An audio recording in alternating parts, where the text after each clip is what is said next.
Oh.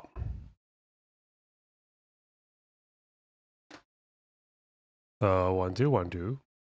Mm.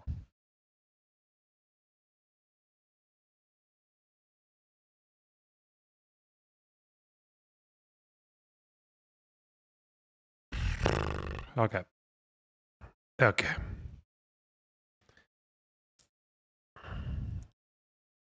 Jump scare. It's the only way I operate. I need to get people's attention because you guys are all ADHD, low information fucking animals. Could you share feedback on the Goldstone workbook?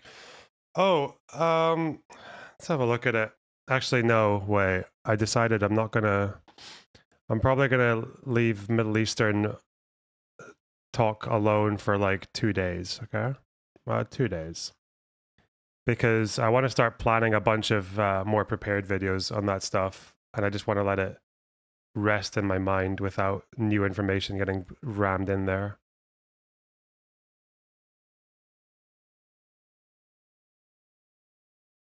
Because I got things I want to talk about, I got things I want to finalize. And it's been a bit of an issue in the last year where there aren't as many like concise prepared videos that actually just show all my thoughts on a particular thing. So yeah, we should probably do that. We should probably do that.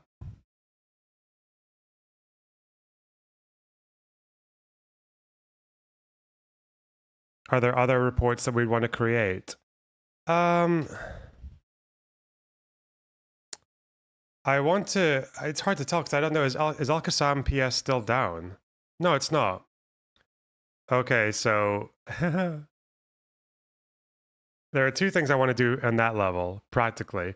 I want to change my Obsidian publish so it doesn't do this collapsible thing anymore, because I thought it would be good that I could allow the bullet points to collapse like they do in the software. But when it goes on publish, it just looks kind of stupid. I don't really like it. I'll show you the example. Because what I can do is I can just format my documents in a way that they are just concise one-pagers rather than having to sift through like a million fucking collapsible bullet points. Like this just doesn't look pretty. I'd rather they just, because normally what happens is this button isn't here. It's just the bullet point and you can't collapse it. So I'd probably rather go back to that. Especially since you can't collapse the broader categories, like the big bold ones. So yeah. That's one thing I want to get fixed. Because whatever this is, it's like a mod. It's not supposed to do this. So I need to go back. We need to do a reversal. The other thing I want to do, let me check it, because it's in my Obsidian devs part in Discord.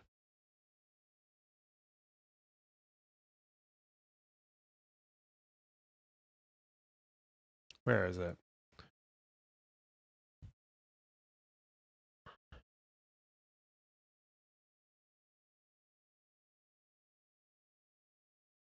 There's one question I had about this, actually.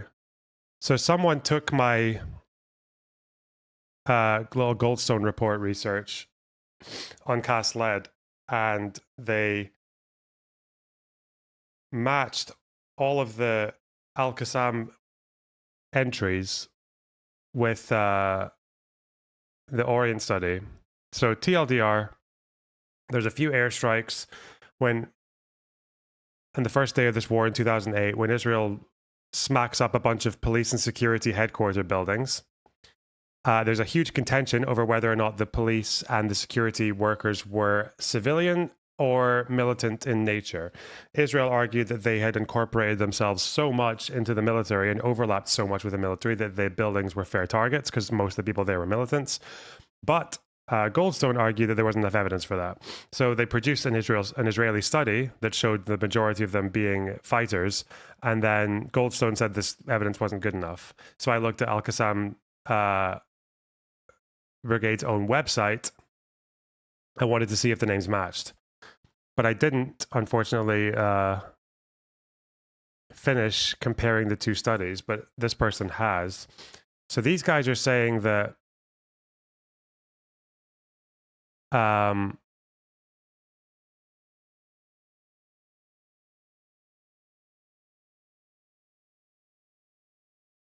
What are these guys actually? What is this guy actually saying? So this is dubious. Okay, wait.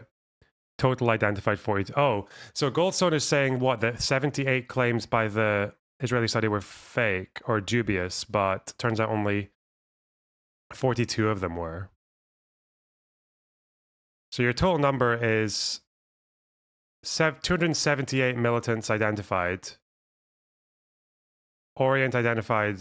So the Israelis identified 247. Oh, and here's reconciled to the Al-Qassam website. Because, no, yeah, that's right. Okay. Oh, so here we go. Okay, so the Al-Qassam website gave you 197. 70 were unreconciled. Or they were speculated. Okay. Okay. Oh, really? So the number verified or likely is actually 80. So basically the Israeli study was what, 16% off? Okay. I see. Okay. Now, the question I had about this was there were some where I think I was being.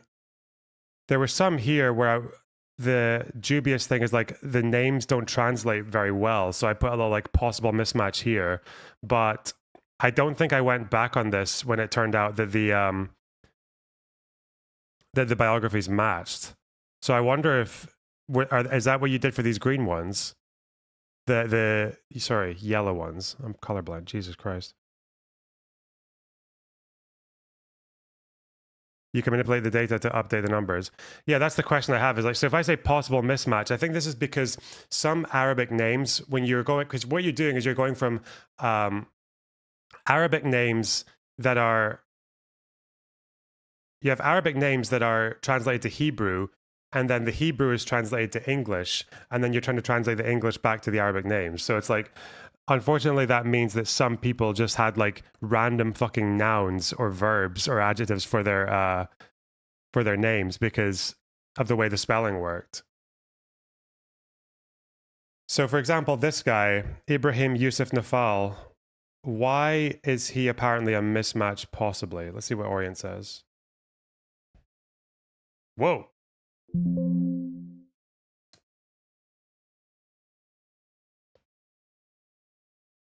Is it because he had four? Is it because of the spelling? Ahmad Nafal. Orient said he was born in 1966, no extra data. Possible mismatch. Oh. Was in the infantry unit.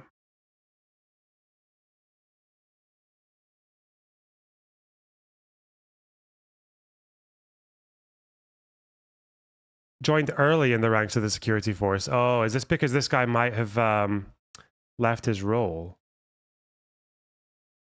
Huh? Does that mean he's in the Orient study or no?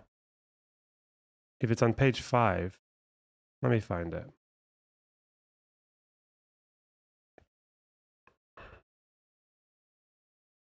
Orient. This fucking document is such a dickhole to work with. Am I even going to be able to zoom this in? I have to full screen it. Okay. 5. I don't care if you guys don't see this. Sorry.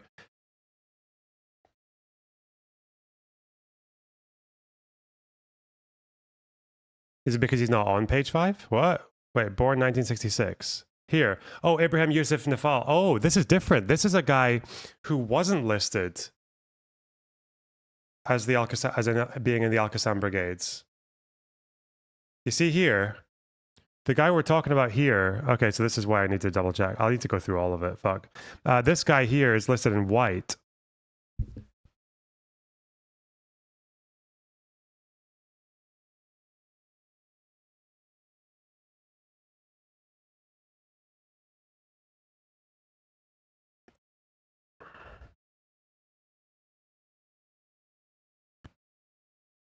Huh.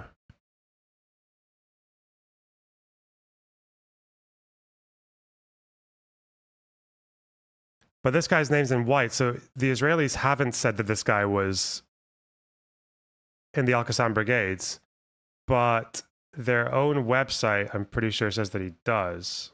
That he was, sorry.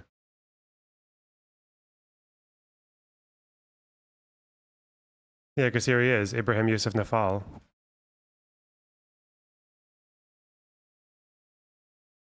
Okay.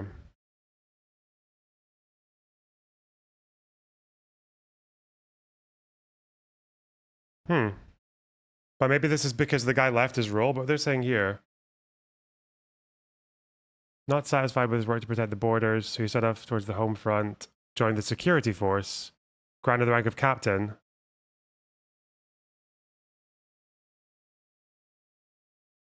Huh.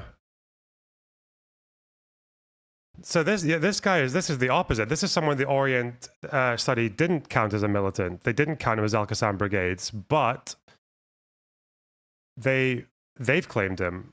So maybe they didn't know, or maybe this was just added later.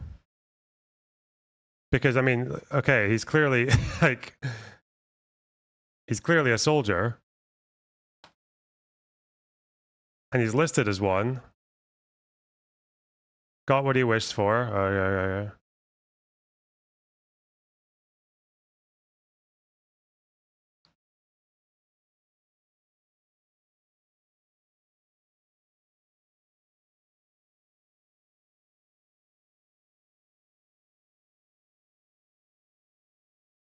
Did they say anything about him leaving his role? Why did I say that? Why did I say that he left his role? Jihadist ethics.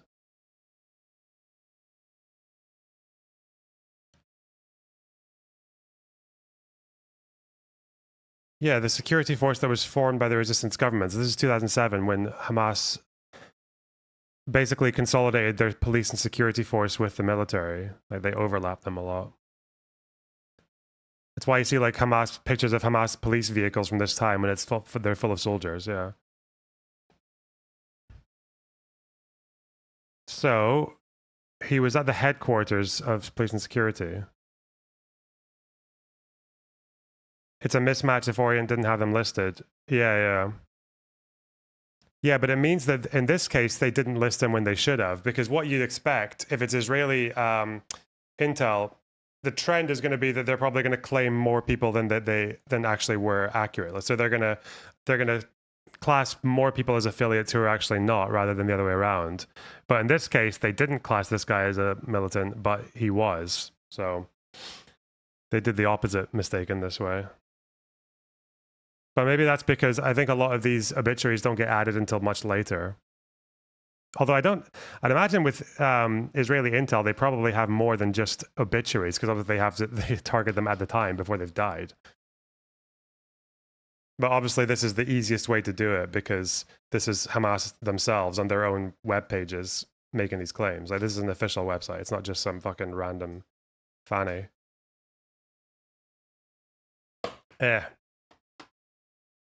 Sorry, I said I wasn't going to do Middle Eastern stuff today. What the fuck? Anyway, I'll have to look more properly through it, but it does, like, even just from looking at it there,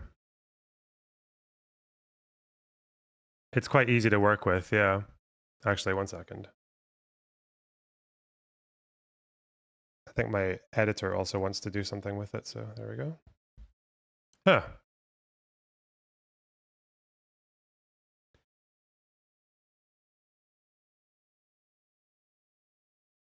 Can you show the Excel file again? What's the verdict? Oh, the verdict is that the Goldstone report in this particular issue was full of shit. That's it.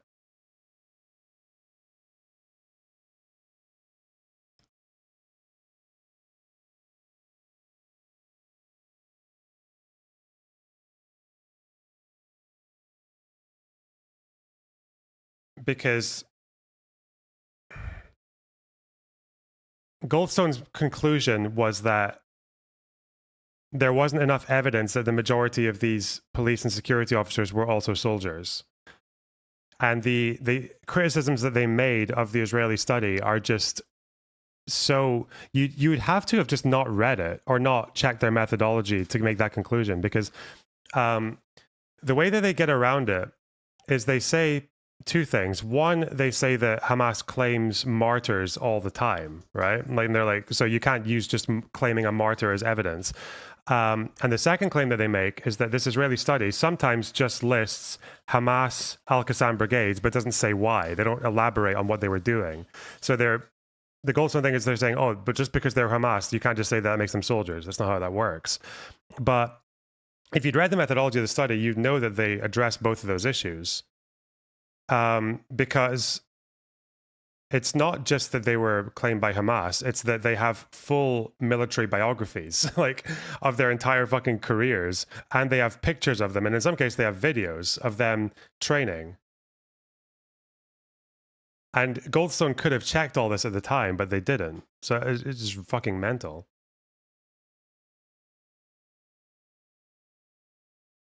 B'Tselem did the same thing, and I brought it up to the B'Tselem lady, but she just said that these obituary websites didn't update until later. But for one, I'm not sure that timeline actually makes sense because the Israeli study came earlier. So, but also she did claim that B'Tselem updates their sources, like they update their articles on this. But if I look at B'Tselem, cast lead deaths, there's like a pie chart that they have.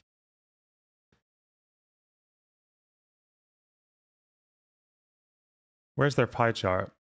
This is B'Tselem here, and you can see when they look at the breakdown of participation in hostilities, you see here they've got yes in maroon here, then they've got no in purple, much bigger obviously, and here they've got not applicable. But the not applicable number, that 248, just happens to be the number of police officers who were killed on the first day. So they're not applicable for the police because they're saying they don't know. But you can go on Al-Qassam's website, and at least apparently 190 of these are confirmed. Like, this is one of them. This is just one of them. And then there's obviously the list that I made ages ago of police officers who were claimed by the Al-Qassam brigades. And it's a bit more than... It's quite a lot of them, bro. It's a shitload of them. Security and protection. Sergeant in the police. Security and protection. Joined the Palestinian police. And again, the police officers, you're not supposed to target police officers. But if the police officers are also soldiers... Standard policing equipment here, eh? A police RPG. This guy's actually pretty young, man. Poor guys.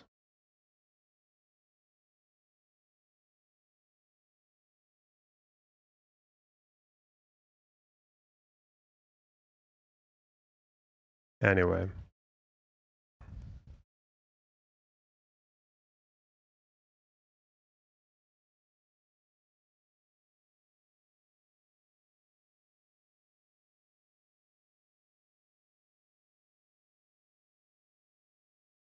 What happened to ACAB? Yeah, well, if you want to be cheeky. Ooh. Is it right to see updates on the interviews footage? Nah. That's not going to be a thing where there's like a set timetable or anything. That's not going to work. It's just, you're just going to have to wait until something pops up.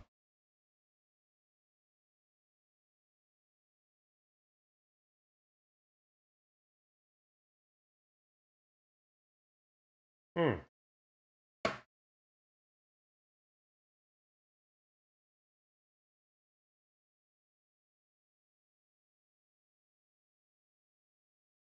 Oh. Billo, do you have like a downloadable version?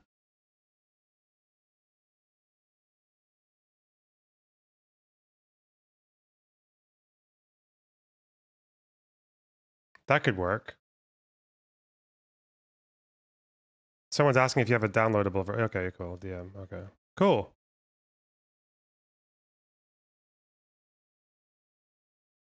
Right. What the fuck is that?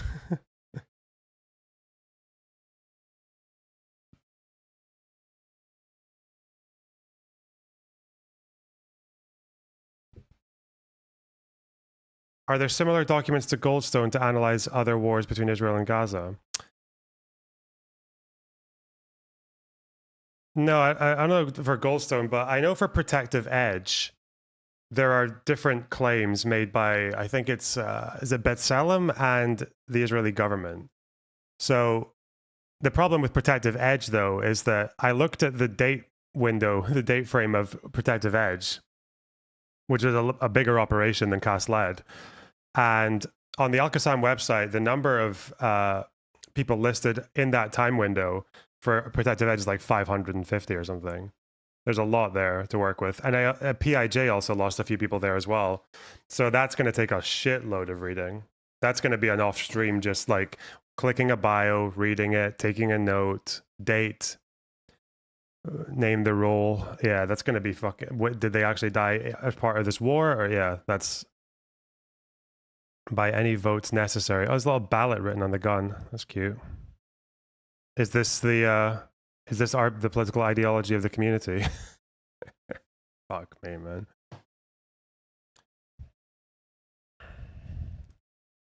Never forget this photo here. He's not. This is actually real. Like, he's not posing here. He is sincerely checking out the window because he's like under threat. But he's not under threat from white supremacists. He's looking out for Nation of Islam people because they were making death threats.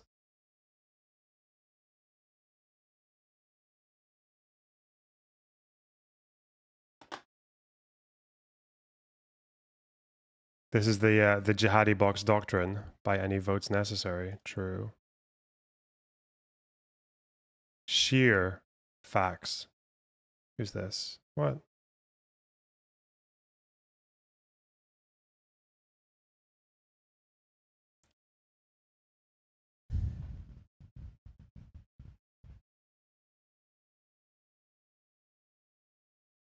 What is this?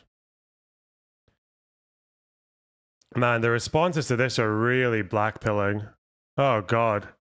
The double standard is fucking insane. And I think it matters.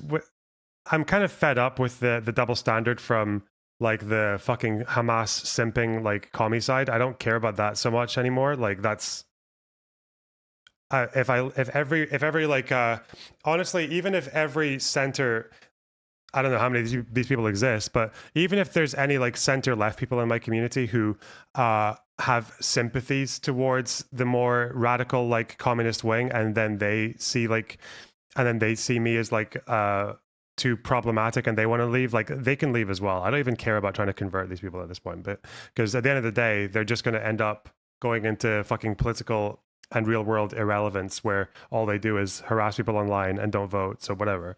But these guys fucking vote, man. These guys, oh god, the MAGA guys, they vote, they turn out. Elon Musk goes on Joe Rogan and tells people to vote, stares dead into the camera and warns that all the illegals are going to get citizenship and they're going to vote and it's all over. Fuck.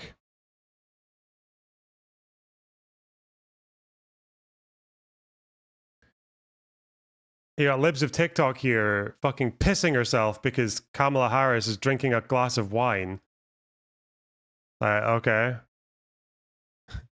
Ladies and gentlemen, we got him. My fellow citizens, we got him.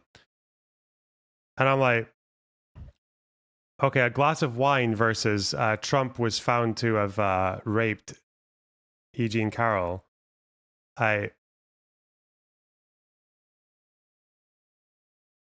Now, the phrase people always use is was found liable for sexual assault or sexual abuse. That's what Trump was found liable for. And the reason it's worded in that way is because he was originally sued for defamation for apparently lying about this Jean Carroll lady. And thrown into that suit was also the charge that he sexually assaulted her. It was in a civil court, which means rather than a whatever criminal conviction, rather than a criminal conviction where you need to have like beyond a reasonable doubt 99%, whatever the fuck, this is just like it's more likely than not. So 51% would suffice for the jury to say that you're found liable. And he was. You can still, again, you can pay fines. Like Trump had to pay millions of dollars for this suit. I think for the sexual assault charge, it was like $2 million. So the judge found that to be the case. The jury found that to be the case. In Trump's deposition, he said that he didn't remember who she was. Then he said that she wasn't his type. And then when he was shown a photograph of him with her, he, after saying she wasn't his type, confused her with his wife. He said, "Yeah, that's my wife." And they're like, "No, that's Jean Carroll." He's like, "Oh, is that her? Oh, okay." And it's all on video, okay? What the fuck? And now we got these fucking retards in my Twitter DM, in my replies,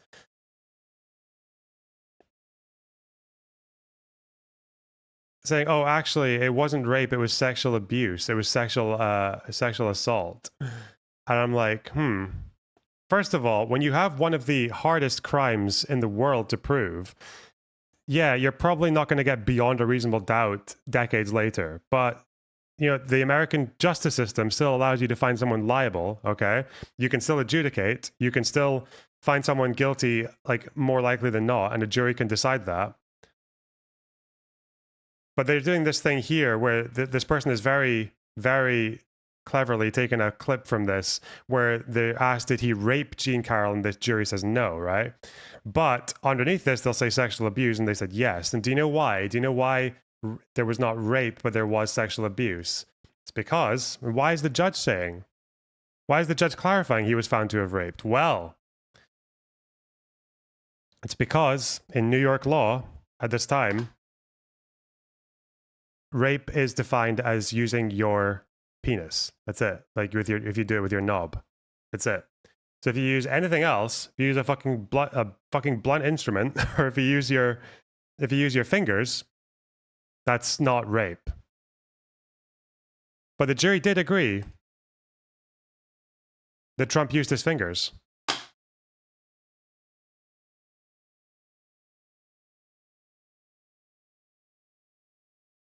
The jury agreed on that.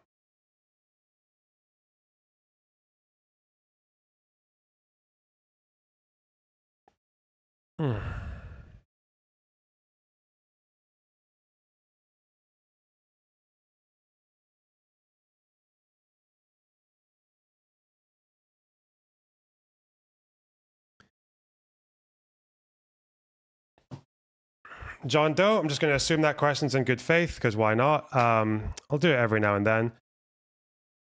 What?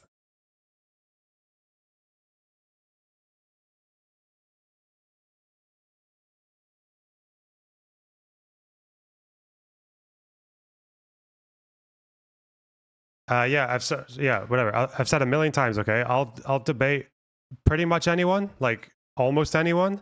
I tend to draw the line at people who try to dox me and lie about my family. That's it. Simple as.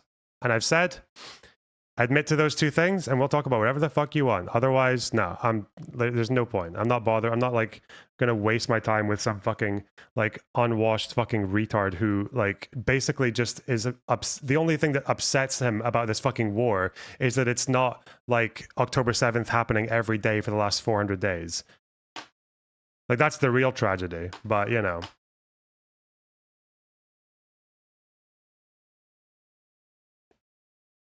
literally no point. I mean, if he's lucky, maybe a more fucking maybe a more normal creator will start parroting his stuff and I'll talk to them, but that's fine. That's not where we're. I think that's a pretty reasonable red line to set. Probably okay.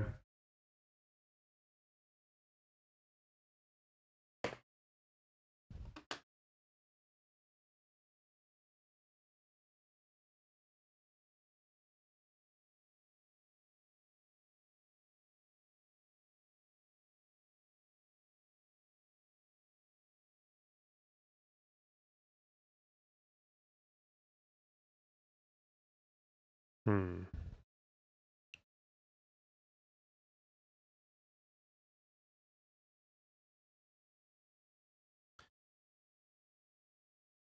Hang on. DMs? Oh, okay. Did you see a video of Gazan refugees abusing Hamas? What do you mean the refugees were abusing Hamas?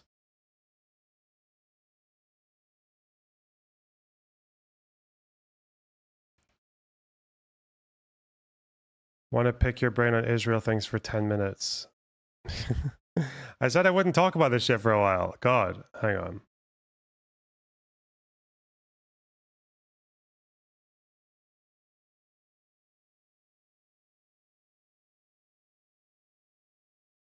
Tell you what, we'll make it 1 minute and we'll see if it's worth it. I'm in Discord, so people are welcome. I also want to do... I want to do some Reddit bullshit. Let's see. We've missed a lot of memes, man.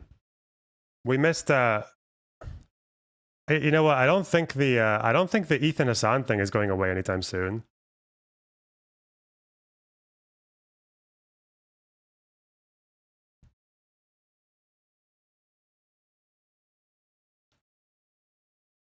So I don't know if that's going to be much of an arc. It's probably the thing that interests me in that is like discussions of left-wing anti-Semitism and how left-wingers are either okay with anti-Semitism or they just end up like unwittingly jumping into it. Like, it's a really difficult argument to make because 99% of left-wingers sincerely have no fucking idea that that's what they're doing when they do it. So, yeah, it's an interesting argument to make. I don't know. See, I just want to see what it's like to navigate that in the broader political sphere.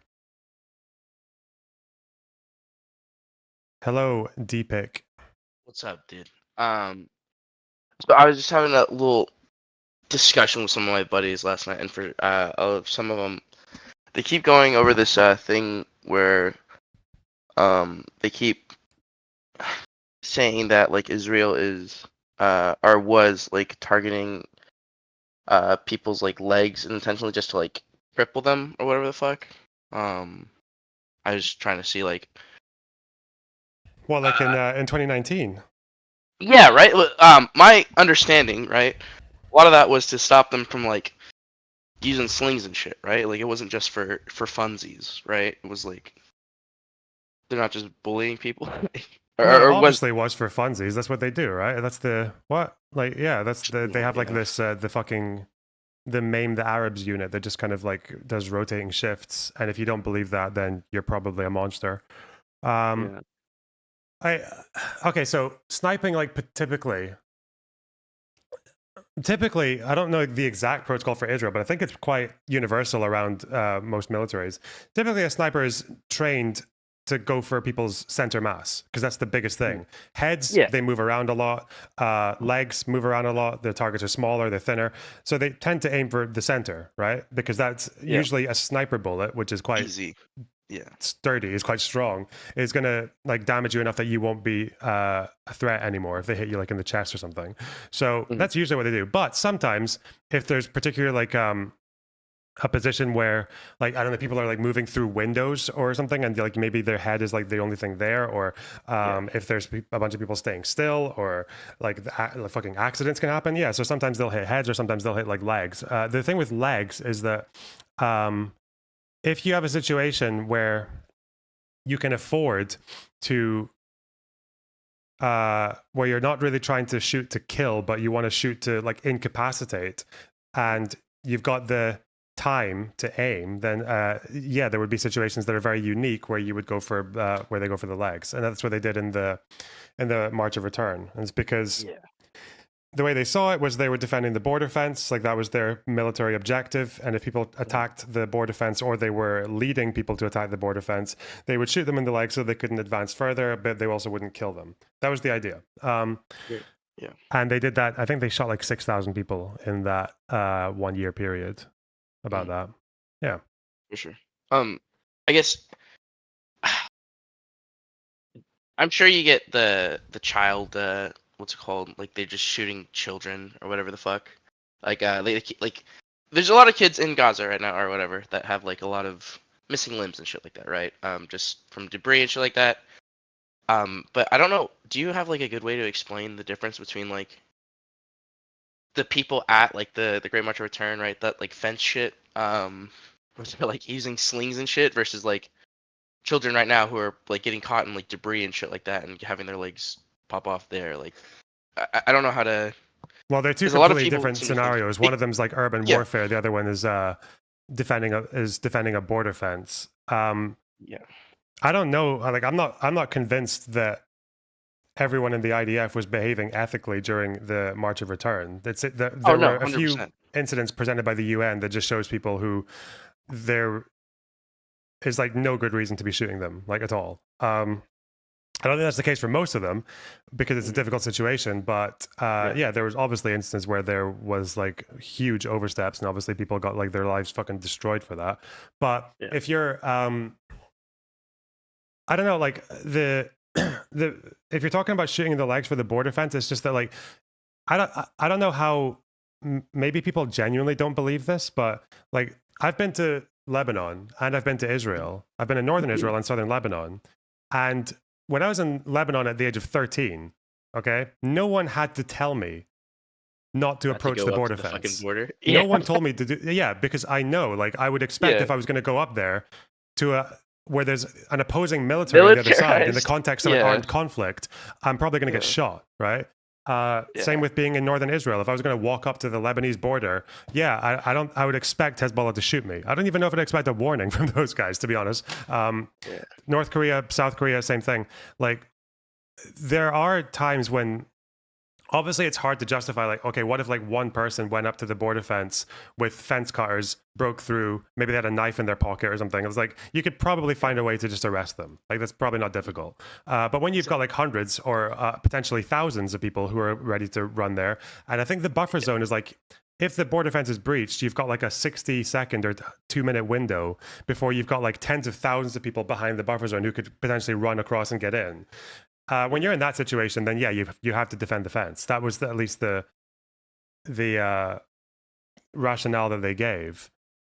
Even if Yeah. like, yeah, you're a human body over a fence, like 1-to-1, it sounds ridiculous. But when it's a big crowd, and now that we know with October 7th, we know what happens when there are breaches in the fence. It's not.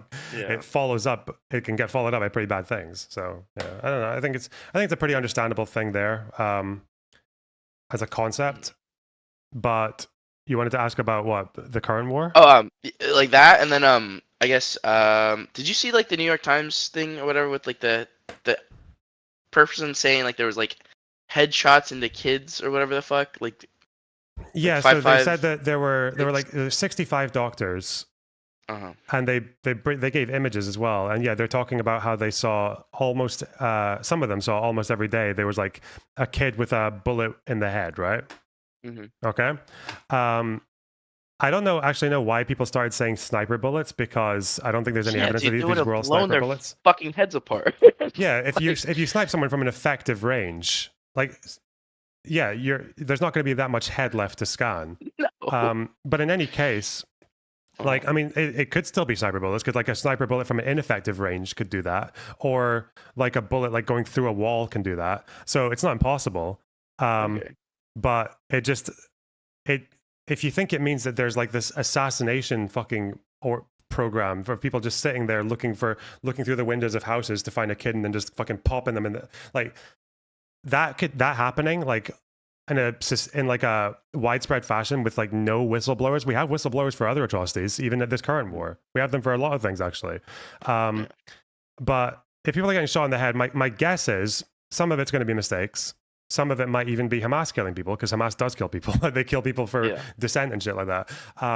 Or if they're stealing aid or whatever the fuck. Like, or, and these are probably all true at the same time, is that there are some soldiers who are so fucking racist against Arabs and so angry about October 7th that they're just, they're in the field Turned up right and now, yeah. they just want to fucking kill some people. Yeah. Like, and they're committing war crimes. Yeah. Because they think they can get away Yeah. with it, or because they're just that, like, that's what the position that they're in.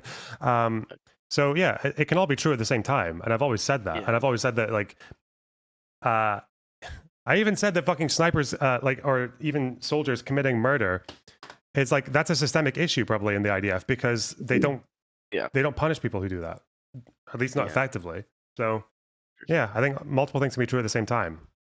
I got you. Well, my question was, I'm not sure if you saw like the pictures of it. It was very weird to me because the bullets in the head, it looked like there was like no entrance wound, and also the bullets were like a different they were like pixelized almost. I don't know if that's like an MRI fragment or something, but it looked like they were like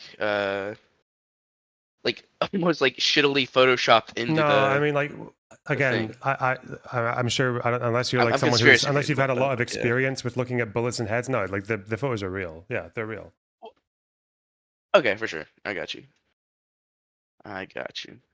Well, it's just yeah. I'm used to like at least entrance wounds. At least I'm studying right now to be a nurse and ish. Yeah, but So it depends if you're looking at I got you. an X-ray, right? Like an entrance wound might not be seen. Like And an X-ray in the head with the skull. I don't. Well, That's depending my on only what thing. side it's come from, right? Yeah, that's because it can come from a different side, and then you can only see like one side that's got the bullet in it, or yeah. Yeah, But but I what I think mean, there's there would be an entrance there, right? um Because the skull's no, like not solid. necessarily depending on the side. Yeah, again, like as I far as I got you. Yeah, know, yeah, for sure. there's been multiple people who have tried to verify these photos, and like no one has suggested sincerely that these are like fake. Yeah. I got you. Because the way like a scan works is like it goes multiple layers, right? And I think if they wanted to show you the bullet, they might like Well, that would mean omitting some I information and know putting something for else. an Yeah. MRI it does a bunch of layers. For the X-ray, I'm pretty sure it's just like a flat picture. Is that what these are? Because I the thought, are these MRIs, not CT scans? no, these X-rays. Some are are X-rays. X-rays. Okay. Yeah, Well, in any case, I don't know shit about X-rays, and I know that people who I do got you. know have confirmed that these are real. So that's what I'm going with. Okay, for sure. I got you. I was just feeling a little sussy about it for sure. Uh, fuck. Do you obviously I'm sorry to just keep asking you. I know you said Hmm. a minute, but I got a lot of knuckleheads at my university who are like kind of just like falling hook, line, and sinker for like Marxist Leninist talking points and shit like that, and like they're seeing everything through that dialect, but obviously some of these guys are fucking stupid and have no idea like any of the implications of the shit they're saying. I don't know how if you have like a good way to be like, hey, like uh this is like a communist who's telling you this. They have ulterior reasons for saying this and stuff I like mean, that. my guess is young people are quite proud and quite stubborn, so they're probably not going to change their minds anytime soon, unless there's a more convincing, like, social reason to do so. Whether, like, I don't know, whether it becomes like honestly, the best way to deal with that stuff is like it just goes out of fashion. It becomes uncool. Like, I don't think anyone. Yeah, I don't think there's much point in trying to. I mean, you can do it for fun if you're, or if you just like, um, you think someone's like just on the fucking fringe of it or just like starting to get interested in it, then you can just like make your best counter arguments or whatever. But generally, I think people who get radicalized or pushed into these directions, they kind of they'll stay there until they either get bored of it or until they just until something more cool comes along later, like more exciting. Yeah. It's just I got you. It's just it's kind of frustrating for me at least, just because they're doing like the most extreme like fuck it, like release everyone who was protesting because like we believe with them, but like also when like Turning Point USA comes to the campus, we can fucking like just throw shit at everyone. Like kind of Um. interesting. Yep. Well, I don't know. Yeah, They at the end of I the got you. day, Yeah, no, these people I'll get don't in. vote. They have no power. They're Well, they're. that's exactly it. They don't. That's what like irks me the most. It's like you say you care so much, you can't take like an hour or so to go vote, like speak your values or whatever. Well, no, because I I guess don't know. that like right now they've just sacrificed every piece of political power that they have to get big on social media and to get a presence in universities, and that's what they got. That's their little space. But I don't know. Maybe one day they'll make something out of that. But from now, it's just like. Gotcha. Gotcha. All right, Remember, for sure. remember the MAGA guys, the Turning Point guys. They vote. Okay. Oh, exactly. That's what I'm like, guys. Like, yeah, we can bicker about this stuff. That's like I respect like Amani Hassan and like Jenk so much. Like they can fucking be mad as fuck about Kamala and Biden and Gaza, but they know they're not stupid about like Trump's gonna be 1,000 times worse in this area. Like seems very short sighted. Yeah, and Mehdi-Hassan Um, suffered quite a bit for that, as far as I know. Yeah, yeah, unfortunately. yeah, yeah. Well, I don't know. It just felt bad. I went to some of like the campus things. I was like, oh, what do you guys think? Like, are you guys one state or two state? And they're like, we just wanted to stop. Israel shouldn't exist. Jesus. Hmm. Okay. Yeah, well, Seems very extreme without very much thought. Yeah. All right. it's I'll get out okay of your though. hair for sure. All right. Take Bye care. bye. Bye Thank you. bye. I keep saying it's okay though. I don't know why I say that. What is hang on. Did you move to Miami? No. I'm just on a very long visit.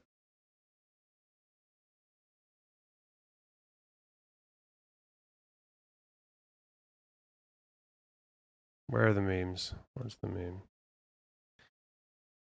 Is Mike from PA still banned? If he is, then we're what, like 3 days now? 4 days?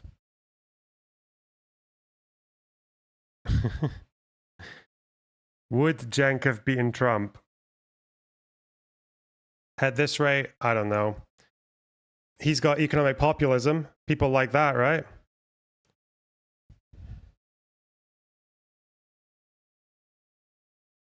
For sure. What is this? What did I say here? Civil War, right? Yeah, they dissolved. How much do you know about Yugoslavia? I know that they're dissolved. Didn't they have a civil war, right? Yeah, they Ethnic dissolved cleansing? at the end of the fucking Soviet Union. They were separate from but they were basically a bunch of different fucking ethnic groups that were thrown into one country that was surprisingly functional for a while. But when they split up, How familiar are you with the Gear Wars exactly? Not at all. Oh boy, I envy you. Okay, it was about 754 years ago. True.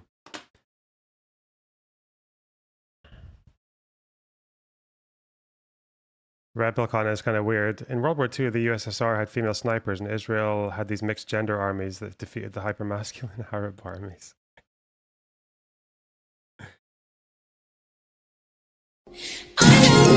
Jesus Christ. Average spider edit. Okay.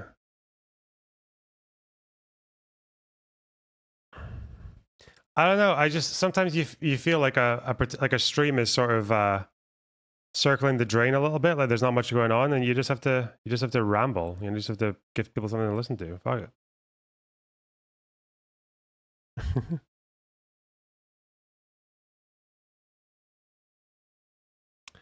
What are the polls or protests from Dems or others that were angry for the lack of primaries?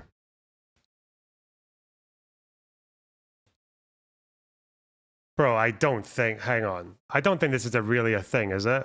Lately, I've been saying many posts on Reddit, some comments here, because of the lack of primaries, many Dems were put off from voting for Harris because they saw it as undemocratic. I don't think this was a thing. I don't think this was a big issue for Democrats at all. Just Republican fucking concern trolling. God, they're so good at that. They're so good at telling you what to talk about and telling you what to care about. Your opinion on the Stephen Asman drama? I haven't seen it, but I think there's a video that I might watch, so let's see that. Okay. Beast Process Appreciation Post. Good faith conversation, polite disagreements, productive back and forth. More types of these. Don't wait another year. Well, have you heard about Ben Gavir leaks? What, like his glands?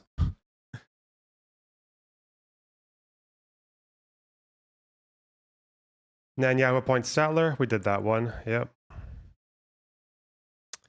LB's Hassan obsession. Yeah. Bunch of problematic things. Broadly agree with the critiques. Insane volume of attention.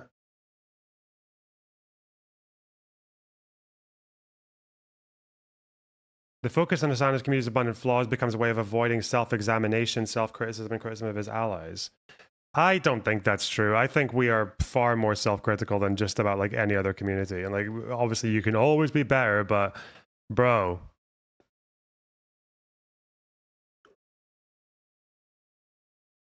I think if we were any more fucking like vigilant with getting rid of people for being problematic in this space, like in this community, we would just be an echo chamber. Like, but that's the problem. And I can see why it happens if your enemies are MAGA and Hamas. Like these are the kind of the two issues that we have right now, at least in our area. it's like, you, what are you gonna do? Are you gonna keep a fucking reasonable Hamas supporter around? Like, probably not. They're all shit. They're all fucking stupid.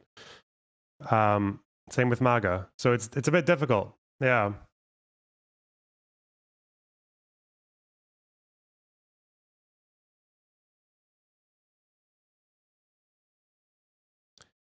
Okay.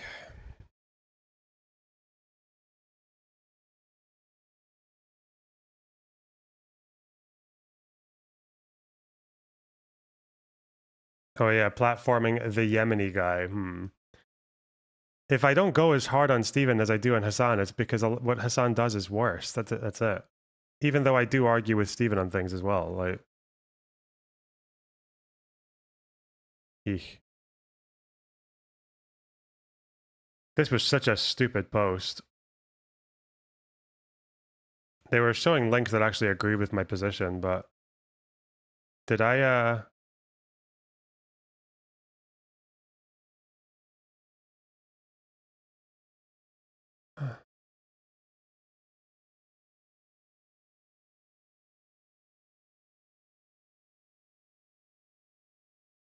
retarded propaganda? Yeah, why is this person not banned? Hey, they are banned. Let's go. But whatever, that's IP stuff. We're not doing that today. Whoop. Not this year. You should read my Reddit rant. Is it quite far down? This is my robot voice. Good one.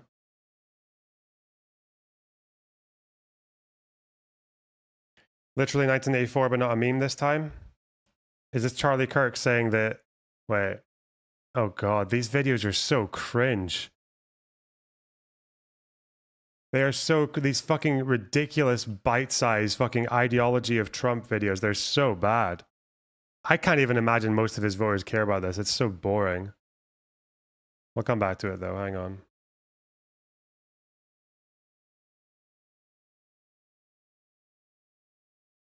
Please start sourcing claims. Hey guys, just a heads up moving forward, you will need to start linking sources to claims. You're welcome to be debate junkies on here, but you can't spread misinformation, even unintentionally. The easiest way to curb misinformation by making it clear that you're getting where you're getting your information from. General rules, big claims require good evidence. Anytime you use polling data, link to the poll. Social media is not a valid source. Do not link a tweet or another subreddit thread. The exception being as primary sources, i.e. if the discussion is about what someone tweeted is obviously acceptable to sources a tweet. Read critically. Here are some resources for determining the legitimacy of online sources. Damn. Hangnails was a good pick for the Reddit modding. Holy shit.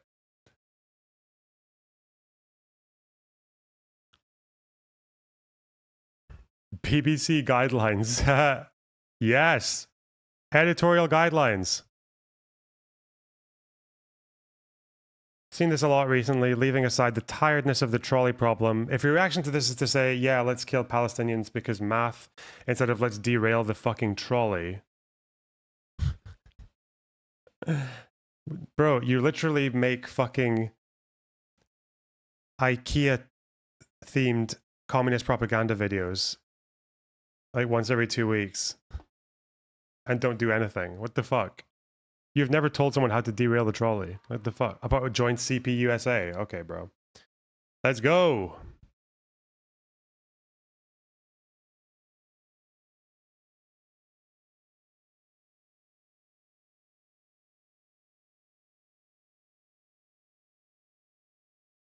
What went wrong? How it can be addressed? Fuck that. Generation led. Yep.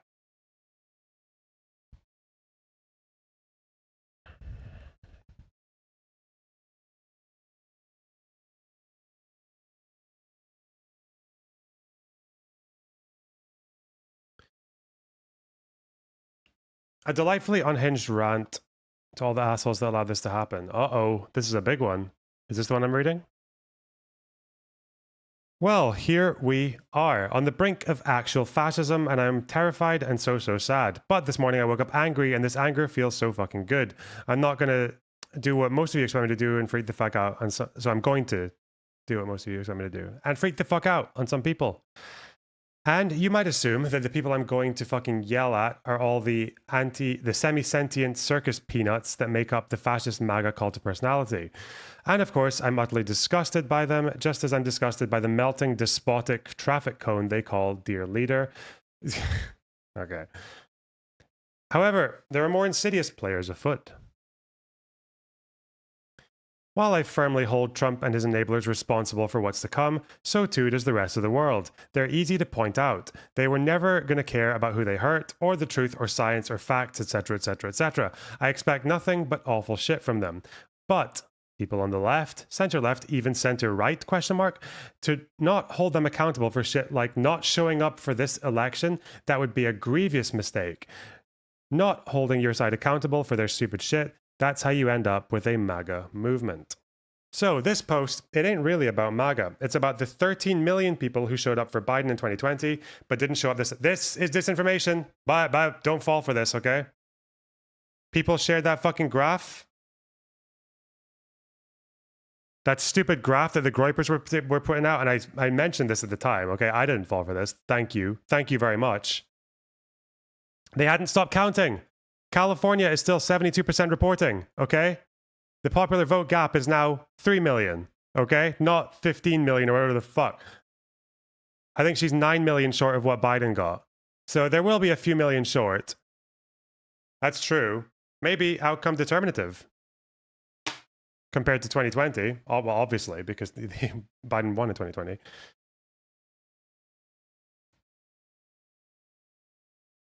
Just saying. Anyway. It's about little Chloe and little Braden who live in their parents' big beige McMansions on a cozy little cul-de-sac in suburban Detroit or suburban Pittsburgh. Chloe and Braden, whose mommy and daddy told them how amazing they were their entire life and how even though they have offered nothing of value to society, they are super special and have the ability to change the world. Fuck me. Chloe and Braden who care about the Palestinians, but only to the extent that it makes themselves feel good. Chloe and Braden who put their delusions of moral grandeur above the actual fucking lives of their neighbors and of the Palestinians they claim to be saving because Holocaust horrors is no different from Trump. Chloe and Braden who took Poli-Sci 101 at their state university and somehow think they fucking know what they're talking about. Okay. We're so intelligent, we're above a two-party system, and I couldn't possibly bring myself to vote for someone who is sending arms to a genocide. We've had so many deep conversations in our dorm rooms, and we really need to mobilize against these fascist-enabling liberals. The real way is to be heard is by not talking at all. I'm so smart. Well, guess what, Chloe and Braden? This shit is on you. Every Palestinian that dies because Trump let Bibi off his leash, that's yours to own. Every woman that dies because she can't get reproductive health care. Yup, all yours to own. Every LGBTQ person who is living in fear just because they were born the way they were born. You guessed it, that's on you. Every disabled or sick person who loses their health care. Congratulations, you did that. Every Ukrainian that ends up in a mass grave. Well done, that's because of you. Every increasingly catastrophic climate event. Well, I hope you have flood insurance. And that is also on you. Every immigrant that lives in fear of deportation, or even worse, actually gets deported. You packed their bags. You're just as bad, if not worse than MAGA, and I'm assigning you more culpability. Because MAGA, they're stupid, they're brainwashed, it's a fucking death cult, and none of them are going to make it out alive. But you, Chloe, and you, Braden, you knew what the consequences were, but you chose your feelings and your desire to somehow seem intellectually superior over actually reducing the real substantial harm that is going to befall the world. Because you're the main characters, this is playing out like a movie in your little privileged heads, and you think the end credits are going to roll with a lone tear dripping down your face as you hold hands with all of the persecuted minorities and watch as, like a phoenix rising from the ashes, a new society is born. A society that is perfect and that was only possible because you had the courage to vote for Jill fucking Stein. Or even better, not at all. Well, fuck you, Chloe and Brandon. You know where you're actually going to end up. In the history books, right next to a giant bold headline reading, "How did this happen?"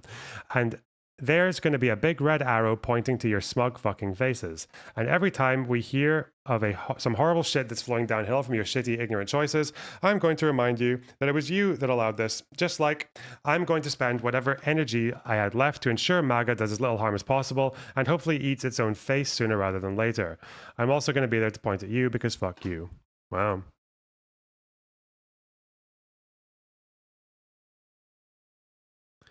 I don't know how much I agree with this. On a results-based end, I don't think it works at all because there's just too many people that didn't, that the gap is too big. But results-based analysis isn't always, it doesn't change the fact that people who cared about politics and did like Trump less than Harris still didn't vote. That's actually quite bad. And now they gave us Trump. That's like, even if they all voted and it still would have made a difference, I don't think that lets them off the hook. The intentions matter and the mindset matters. It should be a good indicator that a lot of those people just, you don't need them. They're not needed in the movie. I don't know why the fuck. Why did they let Hassan go to the DNC? Like, why did they do that? Someone who's, you know what this guy's going to do, right? If you watched any of the content and you prepared for what was happening, like, you knew he was just going there to fucking to shit on everyone. Like, that was the whole point. Or like Bernie Sanders or AOC talking to these people. Yeah, it's just not. It's a lost cause, because at the end of the day, you can bend over backwards for them and you can do things for them that will actually alienate maybe even some of your more moderate voters, but that won't even make them vote for you. Hassan going to DNC is free speech. Oh, sorry. Sorry. Is the DNC a free speech movement? What the fuck are you talking about? No, it's not. The DNC is a party event. The whole point in a DNC or an RNC is to hype up the party. That's what it is. It's not a fucking free speech event. It's not the town square. What are you talking about, free speech? Oh, so they've just let fucking Bin Laden go there and give a fucking speech. What?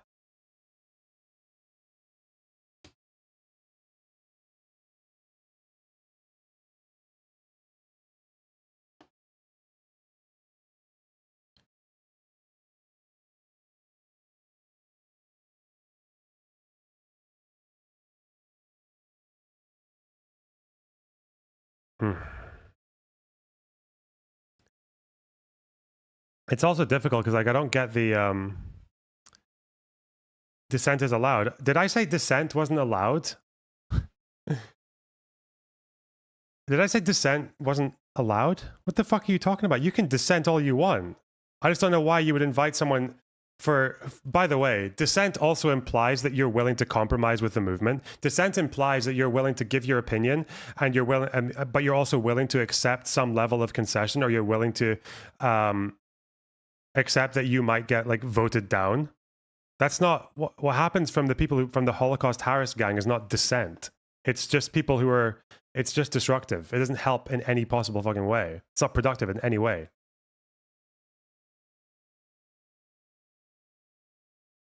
What's Trump going to do to the deep state? Let's go. Here's my plan to dismantle the deep state and reclaim our democracy from Washington corruption once and for all. Oh, God. And corruption it is. First, I will immediately reissue my 2020 executive order restoring the president's authority to remove rogue bureaucrats, and I will wield that power very aggressively.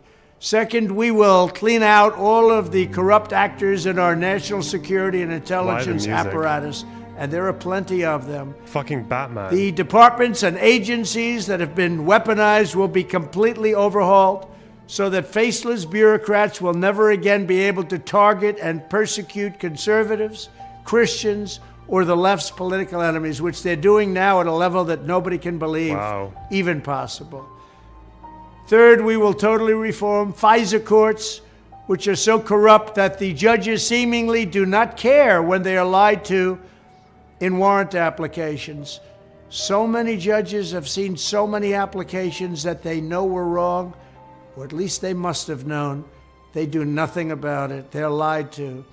Fourth, to expose the hoaxes and abuses of power that have been tearing our country apart, we will establish a Truth and Reconciliation Commission to declassify and publish all documents on deep state spying, censorship, and corruption. Wow. And there are plenty of them.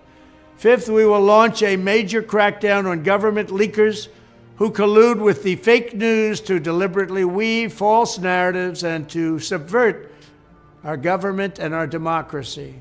When possible, we will press criminal charges.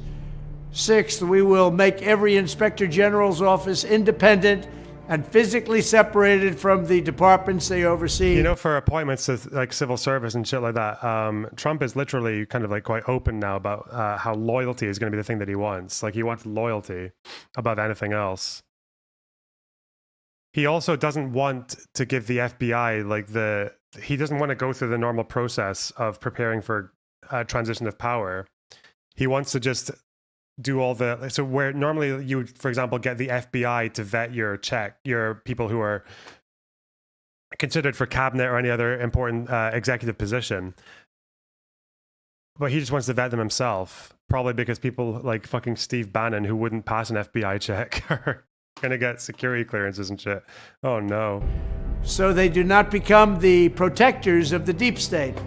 Seventh, I will ask Congress to establish an independent auditing system to continually monitor our intelligence agencies to ensure they are not spying on our citizens or running disinformation campaigns against the American people, or that they are not spying on someone's campaign like they spied on my campaign. Eighth, we will continue the effort launched by the Trump administration to move parts of the sprawling federal bureaucracy to new locations outside the Washington swamp. Just as I moved the Bureau of Land Management to Colorado, as many as 100,000 government positions could be moved out, and I mean immediately, of Washington to places filled with patriots who love America, and they really do love America. He means love me, by the way. It's all going to be loyalty tests. Not to the country, okay, to Trump. Ninth, I will work to ban federal bureaucrats from taking jobs at the companies they deal with and that they regulate. So they deal with these companies and they regulate these companies, and then they want to take jobs from these companies. Doesn't work that way. Such a public display cannot go on, and it's taking place all the time, like with Big Pharma. Finally, I will push a constitutional amendment to impose term limits on members of Congress.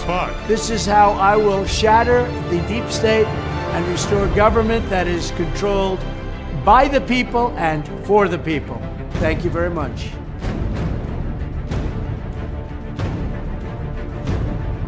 This is actual footage of me when I hate the corrupt deep state, but then I realize I get to become the deep state.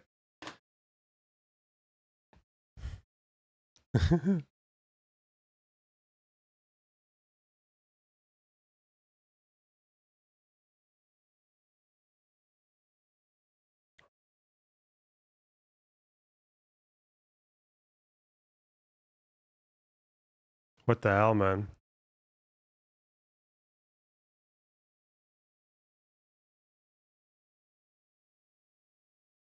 I know some people were trying to post sort of like left-wing QAnon takes, like left-wing suggestions that there was voter fraud or whatever. And one of the examples that they used was that there were some areas where Democrats got a lot more down-ballot votes than Republicans, even where Trump won. But that's because Trump supporters are so just there for Trump that they would just vote for Trump and then just leave everything else down ballot blank. They would just vote for Trump and then put their ballot in the box. They like, because they're not Republicans, they're just Trump. They're just like, if for example, if all the candidates for the rest of the fucking states were just like Trump family members, or they all changed their last names to Trump, you probably would get down ballot votes like more often for them. Fuck me, man. Dwayne, thanks for the $5. I agree, not enough people voted third party for Kamala to get elected. It's not that, though. It's not about people just voting third party, because you also have to count people who abstained. And if you're one of those guys who says, like, oh, actually, if you poll most Americans on socialist policies, they mostly agree with them. Well, okay, if socialism is a lot more popular than people are making it out, then it shouldn't be hard to imagine that there are 3 or 4 million socialists in the country who just didn't vote, even though they would have preferred the policies of Harris. That's reasonable. Dwayne, thanks for $5. Something dark inside. Yes, well. Listen, guys, the night is darkest before the dawn. Fuck.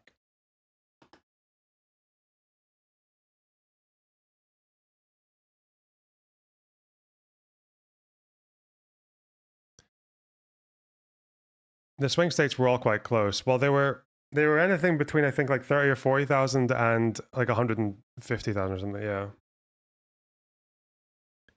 You would disagree with Bernie's take. As far as I know, Bernie said that the Democrats had not listened to the working class or whatever, but that was the TLDR. But Biden, as far as I remember, was praised by the unions. He was seen as the most pro-union president. Again, I don't know. Everyone wants to make it about the issue that they were always going to make it about. You understand? Bernie is always going to say that the working class issues and people living paycheck to paycheck are not being listened to enough, and that's why. Like, it's always good. Bernie will always say it's left-wing populism. Okay, it's not even because he's dumb or whatever. It's just because that's his issue. That's what he fucking pushes on all the time.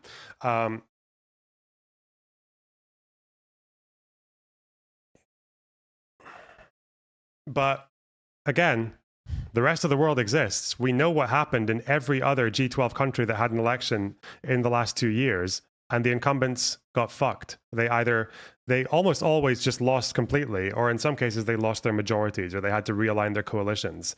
Basically, being an incumbent in the middle of one of the biggest inflation crises in like living memory is quite bad. Yeah, you're fucked.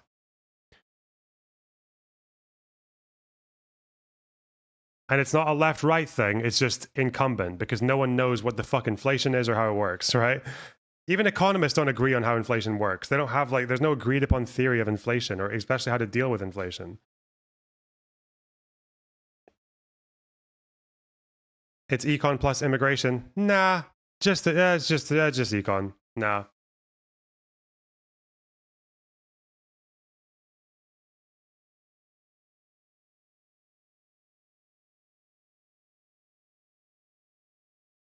If it's immigration, it's because Republicans kept it immigration. Like, they're the ones who didn't want to solve the immigration problem. They were the ones who voted down the Langford bill. And they said why. We know why.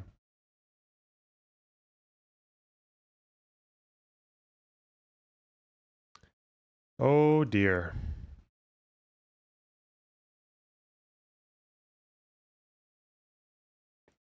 This was me on the election stream. Okay. ADL congratulated Trump for his victory. I don't think Trump is going to be great for American Jews. I know I've heard people say like these more right-leaning American Jews want Trump in because they think it'll be better for Israel or whatever. But Trump is also Trump might be better for Netanyahu. Okay, that doesn't mean he's better for Israel. Trump might be better for like Israeli hawks and expansionists or whatever the fuck, but none of that is good for fucking. First of all, I'd argue it's not even that good for Israeli Jews because you're just alienating them more and more from the rest of the world. But it's also not like for American Jews, Trump is actually really good for Nazis. Like neo-Nazis and like hardline anti-Semites love Trump. Like even you notice all these like insanely pro-Palestinian, like according to themselves, people like Sneeko and shit like that. They went Trump. They went uncritically for Trump. The fresh and fit anti-Semites, like they went for Trump. I wonder if there were enough of them actually to sway Trump's positions on Israel. I don't know.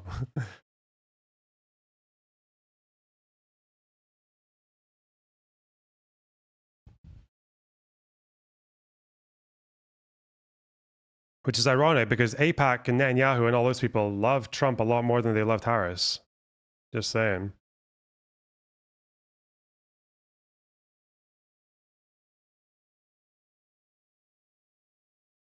But he does that. He's very good at that. Trump is very good at being all of the things at once, you know? Somehow.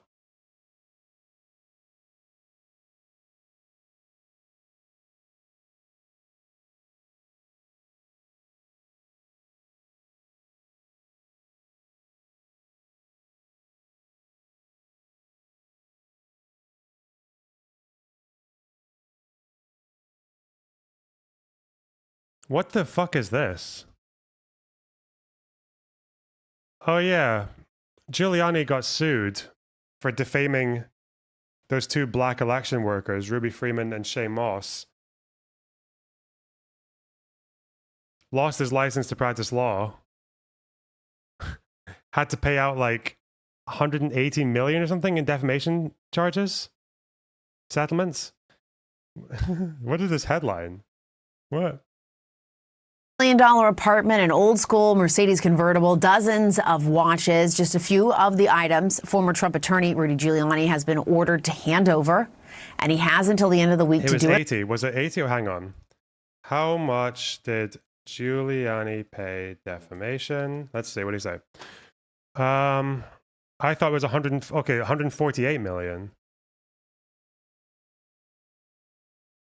148 million, no? That's a lot for an individual. That's a shitload. Rudy. Poor old Rudy. Surely he can't pay any of it. Well, he will have had money, but obviously, I think he'd probably be filing for bankruptcy, right? Or he'll face contempt charges. A federal judge gave the order last week. He owes a pair of Georgia election workers close to $150 million for defaming them for doing their jobs after the 2020 election. And since he says he doesn't have that kind of cash, the courts have ordered him to hand over his possessions instead. Giuliani now claiming he doesn't even have money to buy food, asking for help. With us now is someone who's worked very closely with America's mayor, Ken Friedman. He was the press secretary for his 1993 mayoral campaign. He was also a consulting producer on the CNN original series, Giuliani, What Happened to America's Mayor. Ken, good to see you. Thank you, Jessica. You too. Thanks struck by, good to see you. I'm struck with the line. Again, this is like Giuliani, he's a liar, right? So I'm guessing he's fundraising somewhere. That would be my first guess. It's like the Tommy Robinson tactic, you know, you just say you're in total fucking hardship, we need your help. Meanwhile, like, people are just constantly pumping into your bank account and keeping you afloat. But I don't know, people like Giuliani have very, very opulent lifestyles. I've noticed this. I remember I knew a guy a long time ago who made something like he made like £4,000 a week as like a salesman or something. In the UK, that's fucking mental. 4,000 a week is insane. But he was always skint. He was always not great for cash, and that's because he just, like, the more money he made, the more he found things to spend it on. It was like, whether it was fucking drugs or women or holidays or fucking, like, there's always something you could spend it on.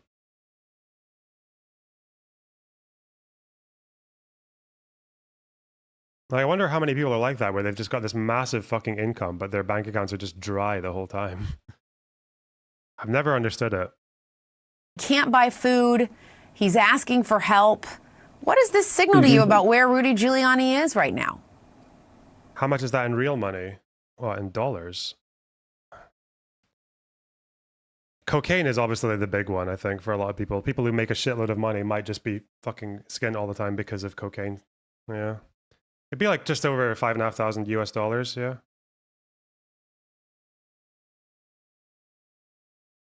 Damn, the pound is weak, man. I remember when the pound, in 2008, man, the pound was $2. We've fallen from grace.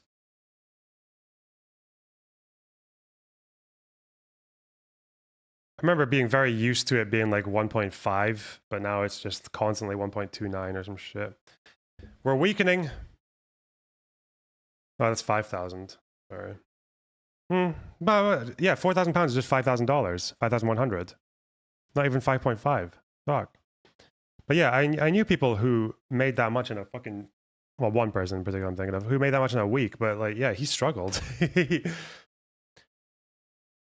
Like back when I was a fucking guitar teacher, like that, there were plenty of times when I could afford things that he couldn't, because just rough out there, you know?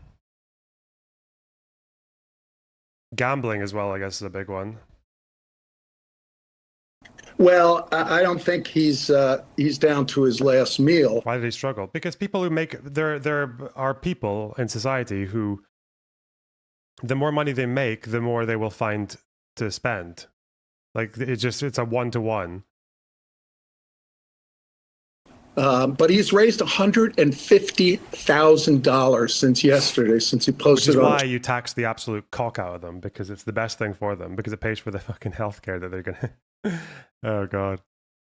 Twitter his GoFundMe page to help him Oh, eat. was this GoFundMe? Oh, was I correct?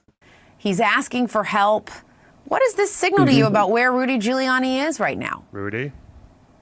Well, Rudolph? I don't think he's down to his last meal, but he's raised $150,000 since yesterday, since he posted on Twitter his GoFundMe page to help him eat. Guys, I'm struggling to buy food, okay? See that bar there? That is a food bar. That's an emergency food bar, okay?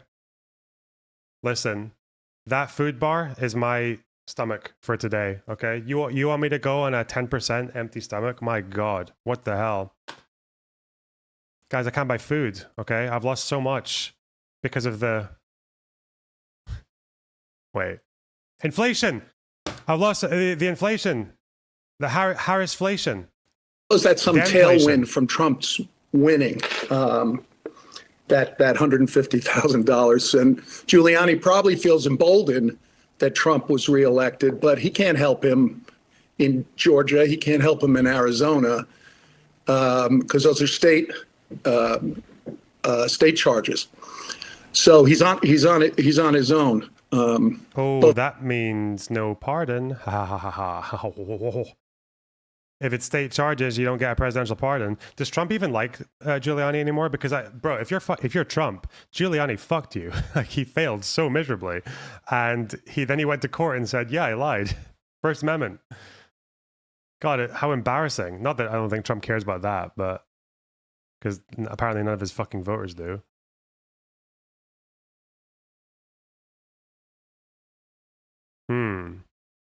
Really, Mr. Giuliani, getting a coffee to go, eh?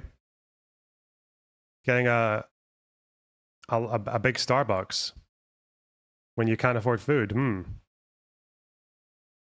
How much fucking brown rice could you buy for that one coffee? Short fat otaku. Is he in chat? I can see him. Both in these civil actions and in those criminal cases that I mentioned that he's been indicted for. And this is just the tip of the iceberg. He owes a creditors committee, which includes Smartmatic and Noel Dunphy and several other creditors, untold millions. They've made claims as well. So if he gets sanctioned next week, is he going to pay it? I doubt it. Will he be sentenced to prison? I doubt it. But Judge Lyman, I suspect, is not playing games anymore. He gave him another week's extension, and he won't let him make him look like a fool much longer. Well, and I'm curious too, and I don't know if you know the answer to this or not, but for the GoFundMe page, if you have now been told to give almost everything you have because you claim you don't have any money to pay these fines, these damages, does he get to keep that $150,000? How does that even work? Don't know. I don't know the legal rules on that, but I'll bet they'll attach that as well. They're attaching the $2 million that Trump owes Rudy for legal work. Okay. So, I think he's going to run out of fingers, this little Dutch boy. And it is remarkable. I mean, always when we cover this story to think about, and I think you had a front row seat to this, just the incredible downfall of a man who was once heralded as America's mayor is now in this position that we're outlining right now. I talk to people all the time who think he's hit rock bottom, and then he somehow digs himself a little deeper hole. And if you're shameless and shameful, I suppose there's no bottom. And do you think he's still, I mean, in terms of, well, you just laid it out perfectly, which is there really is no Trump lifeline here because of where these cases are. Right. Do you think in his mind he still, though, really connects himself with the former president, now president-elect? Yes, he does. Listen, remember he spoke at the rally at Madison Square Garden, and that was only a couple of weeks ago. So he's still on the Friends of Trump list. I mean, it remains to be seen what kind of favors he'll be granted. Yeah. And we also know that, look, I kind of went through it at the beginning. It's bad that his appearance in Borat 2 wasn't his low point. Yeah. What's even happening with... So apparently a lot of the DOJ stuff for Trump is just going to get dropped, but that state charge where he was convicted, he's going to get sentenced for that, isn't he, this week? This month, 29th. Is it the 29th? It's the end of this month. He's still going to get sentenced, isn't he? He'll get his little slap on the wrist for the Stormy Daniels shit, and then whoop whoop. With what they're trying to get him to turn over the apartment, the cars, the watches. There's also 4 Yankees World Series rings, which you have to think that sort of stuff is that hurts. Yeah, that's valuable, and it hurts. Certainly, it hurts personally, very much like being disbarred in New York and Washington, D.C. I'm pretty sure that the ruse to convince the court that he gifted those rings to his son will be exposed soon enough, too. It's just a matter of, kicking the can down the road. He's playing keep away from the court, and he's not going to, he's going to run out of rope soon. Yeah, eventually you end up in a dead end. All right, Ken Friedman, thank you so much. We appreciate it. You're welcome. Thanks for having me. Trump's former attorney, Rudy Giuliani, was in court this week, and a judge is threatening to hold him in contempt if he does not turn over his assets to those 2 election workers he defamed back in 2016. They've been accusing him of resisting, even hiding assets. How serious is this for Giuliani? Well, it's only going to end poorly for Rudy Giuliani. He's managed to kick the can down the road up till now, but he's running out of road. I mean, let's remember, he's also under indictment. He on state level charges in Georgia, and he's also had his law license stripped. Now, this is a civil case, so he owes Ruby Freeman and Shay Moss about $148 million. Obviously, he'll never be able to pay that, but now they're trying to seize his assets through the courts, as they're entitled to do, and the judge here is clearly fed up and beyond with Rudy Giuliani. Rudy's already been kicked out of bankruptcy court because he was playing games with his assets. So it's only a matter of time before those assets get seized and turned over to the rightful plaintiffs. Rudy keeps trying to fight, but he's out of rope here. He just can't fight this any longer. And eventually his property is going to get turned over to the plaintiffs who are rightly entitled to it. And Ellie, is there anything a President Trump can do for him? Not at all. Donald Trump cannot issue a pardon in a state case. As I mentioned before, Rudy Giuliani is not facing federal charges. He's only facing state charges criminally at this point. And the president has no ability to get involved in a civil case, in a lawsuit, in a bankruptcy, in anything like this. So I think Rudy's on his own here. Yeah, this is the end of the road, it sounds like, for him when it comes to this. All right, Ellie Honig, as always, thanks so much. That's quite funny. You gotta take them where you can, eh? A little bit of respite. Why not?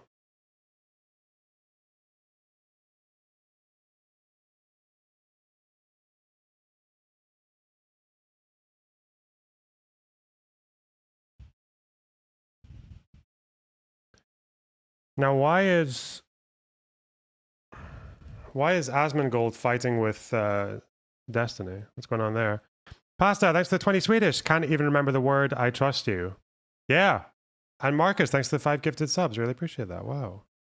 So kind of you.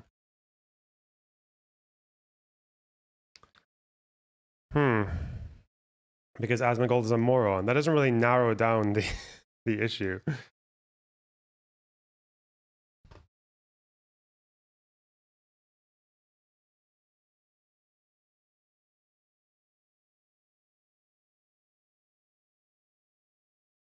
God, he's uploading at an insane rate, though. He gets so many views. What the fuck?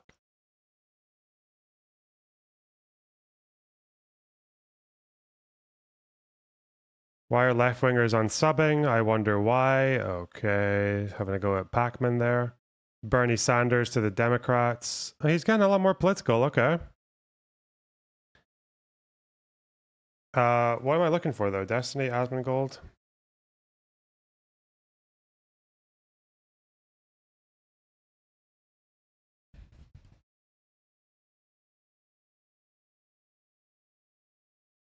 Oh my god, look who that is. It's me.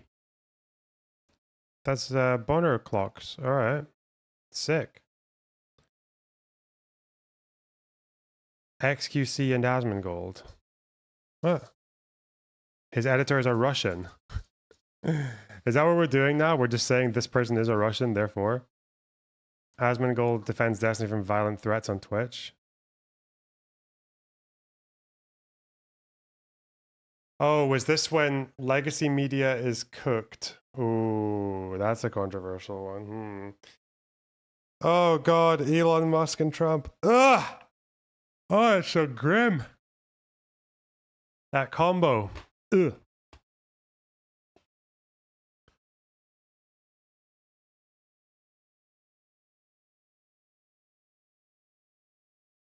Asmongold is a fucking retard. Asmongold clips. Okay. Destiny's mauling at me. What's Destiny mad about? What did I do? Musk also bought Twitter for $44 billion and drove its value into the ground. I mean, essentially setting half that money on fire, like $22 billion worth of value. I love how the quote of Elon Musk is such a stupid asshole. He bought Twitter for $44 billion, and now he only controls all three branches of government. You know, he used this as a weapon to effectively change the outcome of an election. It is the most powerful media tool probably in the world right now. And somehow the way that you're grading its viability is about how much somebody would buy it for. Yeah.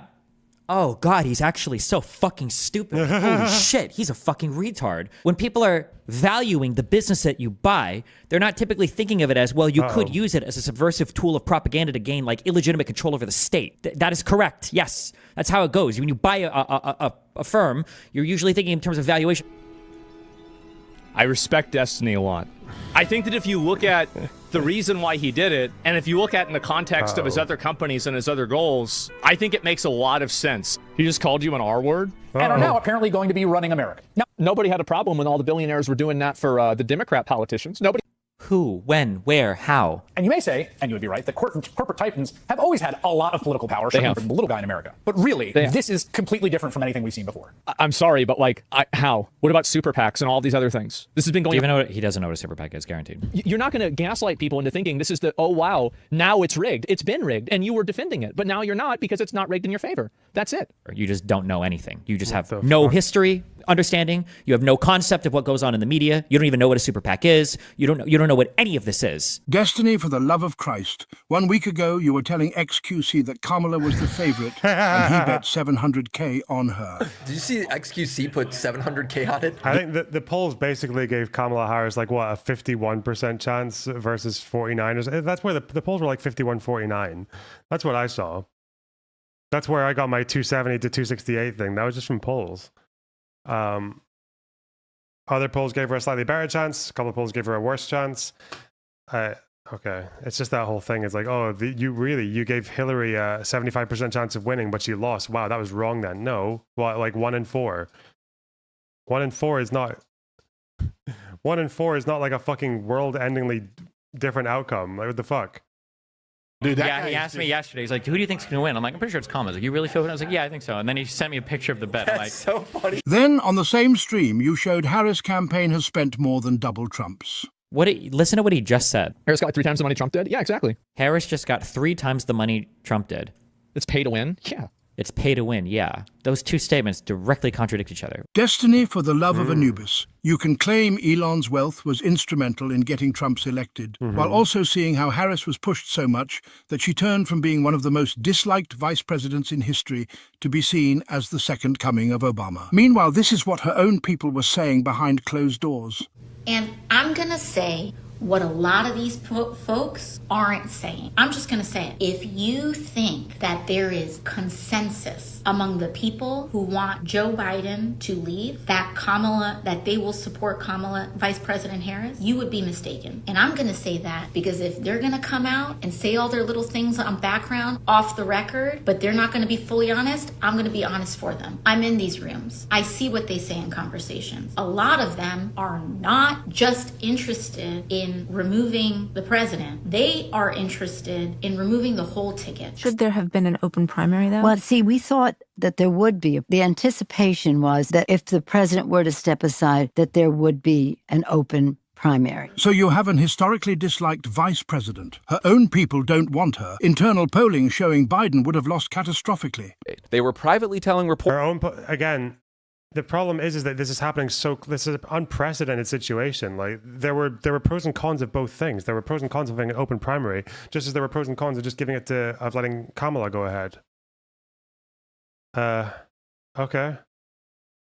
It's just the fucking it's always with the benefit of hindsight as well. Like that now they're like, oh yeah, absolutely. It would have absolutely been an open primary. That's what would have saved the Democrats, really, when they're all fucking shitting at each other and making each other look fucking horrible and keeping that fresh in everyone's short-term political memory because we're only like a few months away from an election. That's a really good idea. Meanwhile, the fucking monarchy of Trump is just going unchallenged, bulldozing through the entire fucking party as usual. Come on.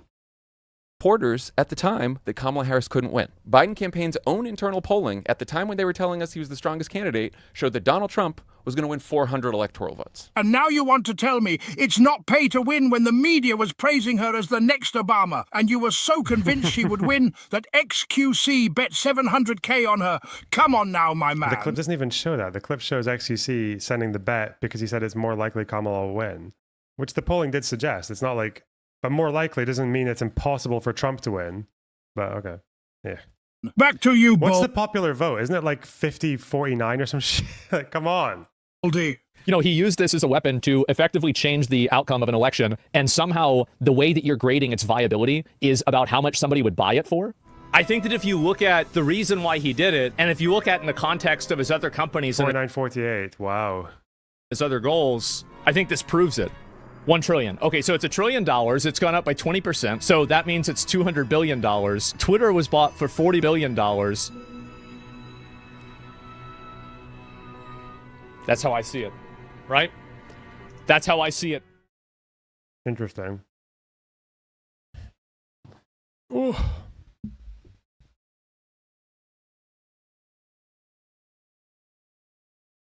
Is he saying that Tesla, because it grew in worth, that's what paid for Twitter? That's okay.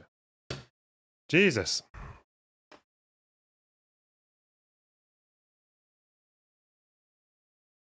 Hassan Manifesto. Okay. Twatter.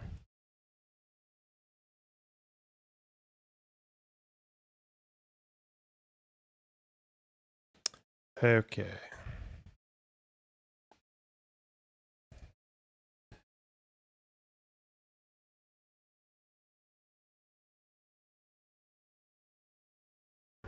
Where are these wind noises coming from? It's probably just me breathing. It's probably what the noise is. Apparently the editor is like a hyper-political, like pro-Russian person. Is that true? Okay. I want to see this, though. This is something I missed.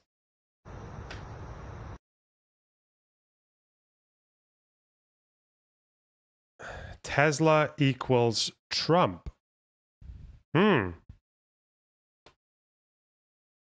What's going on here?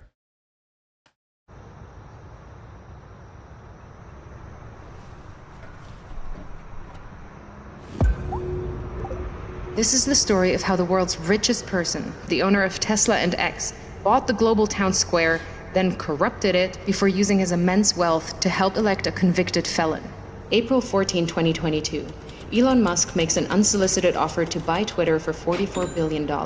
He claims the site has become politically skewed and says, for Twitter to deserve public trust, it must be politically neutral. October 27th. You fucking how the fuck did we go from that to his behavior now? Do we still think it's politically neutral? Would he even pretend that that's the case? Oh God, I hate him so much. I hate him so. I think he's worse than Trump. Elon Musk makes me so much more triggered than Trump. Don't know why. At least it's because at least Trump's funny, right? Whereas Elon Musk gets up on stage and the guy can't even fucking string a sentence together. He's so useless. He's such an inept piece of shit. Fuck me. The deal goes through. The next evening, a far-right conspiracy theorist breaks into the San Francisco home of Democrat House Speaker Nancy Pelosi, intending to kidnap her. Pelosi is away, but the man attacks her husband Paul, hitting him repeatedly on the head with a hammer. Paul Pelosi escapes with his life, but requires surgery for a fractured skull. While most people take the chance to decry political violence, the new owner of Twitter, Elon Musk, posts a tweet sharing an entirely false claim that Paul Pelosi was in fact injured in a drunken fight with a male prostitute with whom he was involved. Musk includes a link to a false claim on a website that has a history of publishing conspiracy theories, including a story asserting that Hillary Clinton is dead and has been replaced by a body double. Musk's post is retweeted 24,000 times before he deletes it. November 18th, Musk's Twitter starts to unlock previously banned accounts. Misogynist far-right influencer Andrew Tate was permanently banned from Twitter in 2017 after urging women to, quote, bear some responsibility for rape. Now he's back. Tate posts, I've decided to fly to the failed state of California, walk into Twitter HQ, and tell @Elon Musk he's a legend. Wow. On my way. 2 months later, Tate will be arrested in Romania on suspicion of human trafficking, rape, and forming an organized crime group. December 8th. 3 members of Twitter's Trust and Safety Council resign. In their resignation letter, they cite research that found slurs against Black Americans and gay men jumped 195% and 58% respectively since Musk's takeover. But you couldn't say cis, couldn't you? There was a while where you can you still not? What happened to cis on Twitter?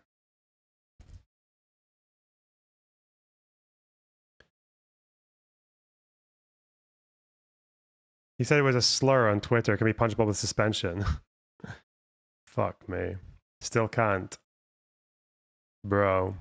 3 days later, the remaining members of Twitter's Trust and Safety Council are dismissed. Musk then tweets that, quote, my pronouns are prosecute Fauci, a reference to a conspiracy theory that the COVID crisis was exacerbated by America's top infectious disease doctor. December 16th, having claimed he's a free speech absolutist, Musk bans @ElonJet, a Twitter account that tracks the movements of his private jet using publicly available data. Musk also bans the accounts of a number of journalists who have written about @ElonJet.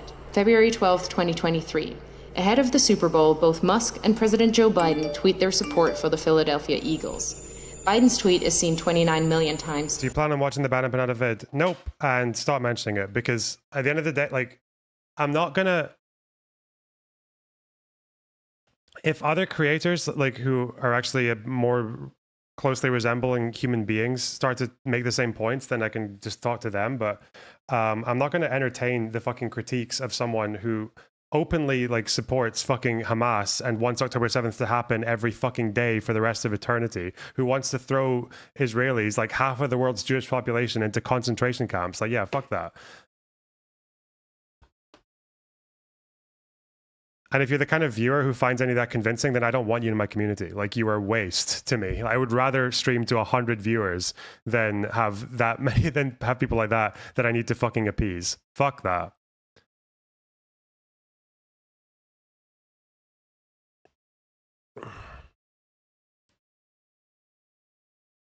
Musk's just 9 million times.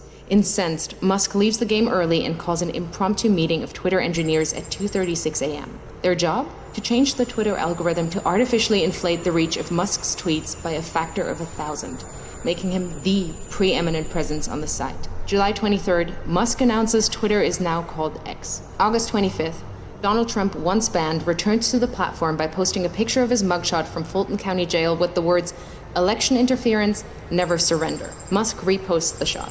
4 days later, X reverses Twitter's long-standing ban on paid political advertising. November 15th, in a post promoting the racist conspiracy theory that Jewish people are importing immigrants to America to fix elections for Democrats, one X user writes, Jewish communities have been pushing the exact kind of dialectical hatred against whites that they claim to want people to stop using against them. Musk replies saying, "You have said the actual truth." In response, several advertisers... Musk, he went on Joe Rogan, and his call to action to get people to vote was by saying that Democrats were going to give citizenship to millions of illegals who would all vote for Democrat.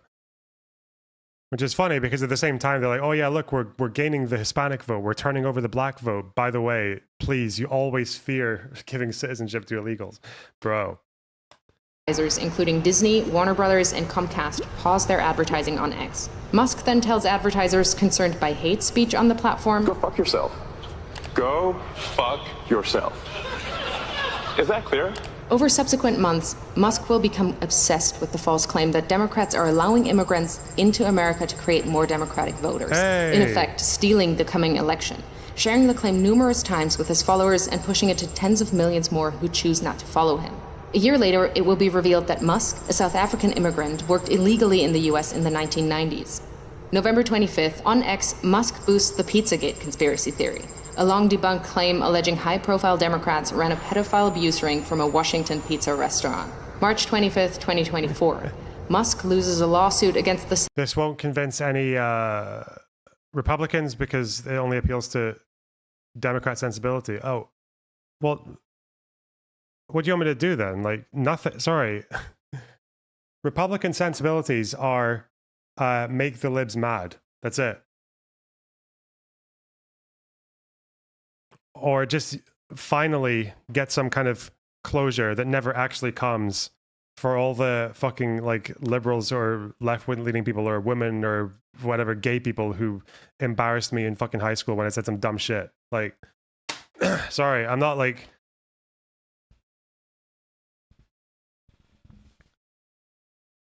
No, I'm not really out to win the hearts and minds of these people. I just want to show people who do still care about reality what's what. That's my job right now, okay? Center for Countering Digital Hate. He'd sued them after they flagged a rise in hate speech after Musk bought Twitter. In his ruling, a U.S. district judge calls Musk's case vapid and says this case is about punishing the defendants for their speech. May 2024, Musk creates a political action committee which he calls America PAC. Its objective is to mobilize 1 million Republican voters in swing states in an effort to hand the election to Trump. Musk commits to putting tens of millions of dollars of his own money into the Get Out the Vote push and clears his calendar every Friday morning for 30 to 60 minutes to meet with the team he's assembled to run the effort. July 14th, Musk calls Trump on behalf of J.D. Vance, urging Trump to select Vance as his running mate. Vance says abortion is murder and insults women who haven't become mothers. A bunch of childless cat ladies who are miserable at their own lives and the choices that they've made. Musk's phone call is part of a broad effort by Silicon Valley billionaires to ensure Vance is selected. The next day, Vance is unveiled as Trump's vice presidential candidate. September 6th, Trump says that if he wins, he will appoint Musk to head up a government efficiency commission. And Elon, because he's not very busy, has agreed to head that task force. The idea came from Musk, whose companies are currently facing at least 20 federal investigations. If he gets the role, it would give the world's richest man the power to regulate the regulators who hold sway over his companies. Last year alone, his companies were promised $3 billion across nearly 100 different contracts with 17 federal agencies. September 9th, Musk spreads a conspiracy theory that immigrants in Ohio are eating people's pets. The following day, Trump repeats the slur during the presidential debate with Kamala Harris. In Springfield, they're eating the dogs. The false claim leads to multiple bomb threats against the Springfield immigrant community. Whoa. September 15th and 16th. Over a single weekend, Musk amplifies a conspiracy theory that ABC leaked sample debate questions to the Harris campaign, falsely claims that the Dems want to take your kids, further fuels racist lies about immigrants eating pets, shares with his nearly 200 million followers on X that Trump must win to, quote, preserve freedom and meritocracy in America, and insinuates that it is suspicious that no one is even trying to assassinate Biden and Kamala, adding a thinking face emoji. The U.S. Secret Service confirms that it is aware of the post. The White House issues a statement saying violence should only be condemned, never encouraged or joked about. This rhetoric is irresponsible. October 4th, Musk posts, unless Trump wins and we get rid of the mountain of smothering regulations that have nothing to do with safety, humanity will never reach Mars. This is existential. Musk is the owner of SpaceX and stands to make billions from U.S. government space contracts. October 5th, the user handle @America is taken from an X user and given by Musk to his America PAC. That evening, he joins the former president on stage in Pennsylvania, jumping about wildly. Fight, fight, fight, vote, vote, vote. By now, he's moved with his senior team to a war room in a hotel in Pennsylvania to focus full-time on the Trump campaign. He speaks to Trump multiple times a week, is doing a series of pro-Trump town halls across the state, and has recruited lieutenants from his companies to join him. October 15th, legal filings from Musk's Political Action Committee show he has personally donated at least $75 million to the effort to re-elect Trump. October 18th, it's revealed that another Musk-funded group called Future Coalition PAC is targeting Muslim voters in Michigan and Jewish voters in Pennsylvania with diametrically opposed political advertisements about Kamala Harris. Bro, this is what George Galloway did when he won, very briefly, when he won that by-election. Was it Brad? No, it wasn't Bradford. It was a different... Bradford, it was Rotherham, wasn't it? Or Rochdale? And the fire is so skibbity, but since I giant to go. Ohio, Ohio, Ohio. Don't know what any of that means, but thanks for $15, Speedy Taco. I really appreciate that. It was Rochdale, yeah. Where he pushed massively pro-Gaza shit to one side, but then also told his fucking white perspective voters that he would deal with Muslim grooming gangs. Fuck me, man.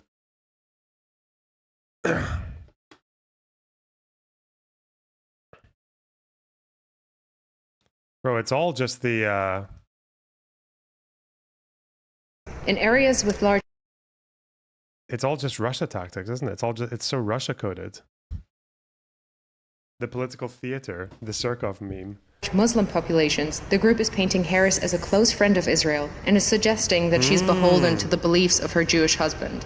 But in areas with large Jewish populations, the ads say Harris panders to Palestine. Oh, ho, ho, ho. Simultaneously, Musk is offering $100 to any Pennsylvania voter who signs his online petition as part of an effort to build a list of likely Trump voters. He also starts giving away $1 million a day to a randomly chosen voter who signed the petition. October 19th, it's revealed that the Building America's Future PAC, another Musk-funded campaign group, is impersonating the Harris campaign by setting up a fake website. I'm pro-Palestine and want far tougher positions on grooming risks and gangs, ? That's because you don't understand the issue. Every professional in the field in the UK who has spoken about this has said that there is not like a particular issue that's exclusive to Muslims when it comes to abusing kids. So when you hyper-focus on Muslims and quote grooming gangs, which is not a legal term, which doesn't speak to even like a few percentage points of the majority of kids who get abused, then you're going to miss the problem and you're going to let rapists get away with their crimes.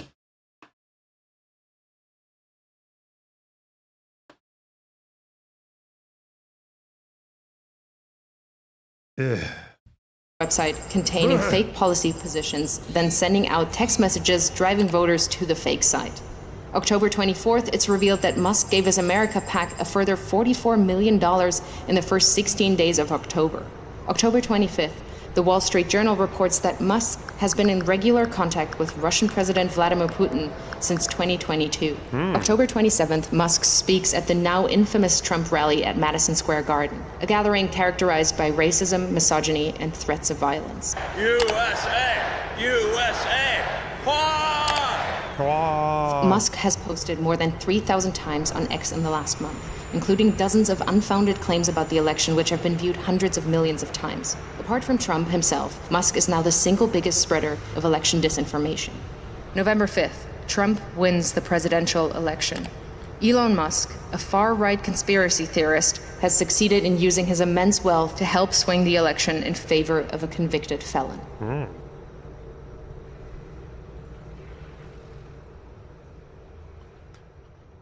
Interesting timeline. This is by Led by Donkeys. Tesla equals Trump. It's a pretty good video. That'll be one of my research topics going forward. I think will be Elon Musk and everything he's been up to, because he's very interesting right now. Very interesting position to be in. USA. Bah. Whoa. Oh.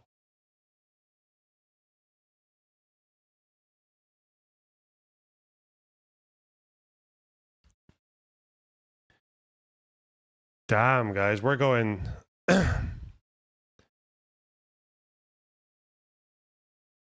This is how you do. This is how you do Twitter engagement. Apparently, is you just it's the one-liners, the 20K likes on one-liners. Okay, okay.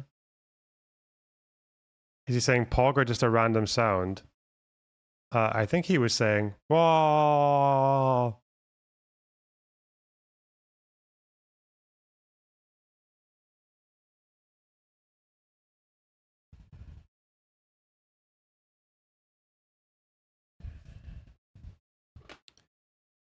But I could be wrong.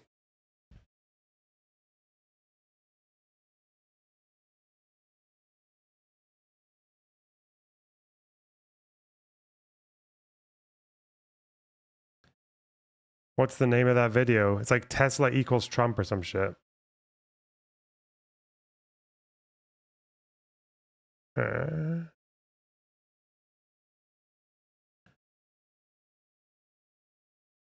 Jesus.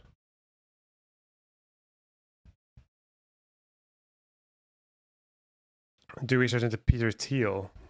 Hey, that's a name I hear a lot, but I honestly don't even know what he looks like. I don't know anything about him. So maybe that's true. Hawk, maybe he was saying Hawk Tua and he got maliciously clipped out of context. What we got here? Okay, Vadim. Yo, Vadim, pull up Arizona, please. Hey, Vadim, show me Georgia again. I just want to see it. Show me the outstanding in Georgia. Show me the outstanding. Okay, yeah, wait. Okay, Vadim, come over here. We need to check out our second path. Go back. I need to know the. Oh, sorry. I'm so sorry. You went back. My bad. Show me all of Pennsylvania. Vadim, talk to me. Show me Michigan. Show me Wisconsin. That was a toss-up. Vadim, don't show me Georgia anymore. I don't need to see this. Go back to Wisconsin and show me something good. Vadim, they finished with all the Republican votes for Wisconsin, right? They're counting those first. Vadim, be gentle with me. No! Show me Pennsylvania, goddammit. That's what the people want to show me. And we're looking freaking cooked in Pennsylvania. Bro! Vadim was he was a pretty smart dude. Like he was running his own little stream behind all that as well. On Kick.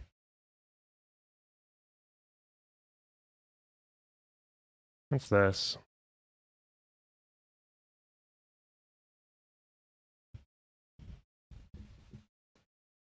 Whoa. Oh, it's that psychedelic socialist person. The person who tweets about me behind a block like all the fucking time. These people are so scared of the truth that Hassan behind a block responds to a clip that someone else who's blocked me created in order to misrepresent my position. I was invited to the same event, I just didn't go. Oh. Psychedelic socialist. I can only imagine just how fucking stoned this person is to come out with the opinions that they do. But, you know.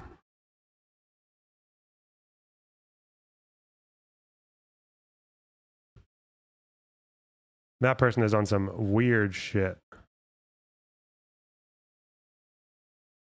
The point is, I just don't understand, like, I don't understand what the purpose of it is. You know? Fuck off.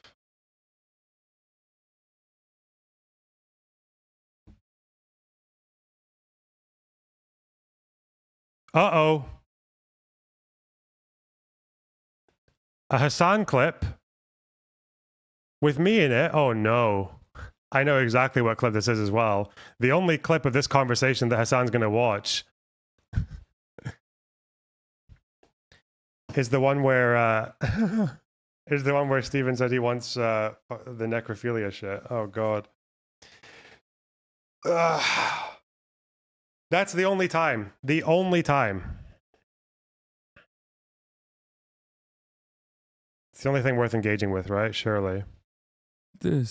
What's this? Well, they were trying to call you a pedo yesterday. So, some kids are really hot. They dug in deep. Oh. It happened in the same day that I was getting accused of wanting to kill babies, like wanting to snipe them or whatever. Fucking Israel. Some babies are really annoying. But it's like, how's it that we're both aligned then? If like you want to fucking rape the kids and I want to kill them. I'm a necrophiliac pedophile. That's the holy fucking sentence. After you kill them, I have my way with them. Man, these guys are so edgy, bro. They're so fucking edgy. Again. What did I say? I just...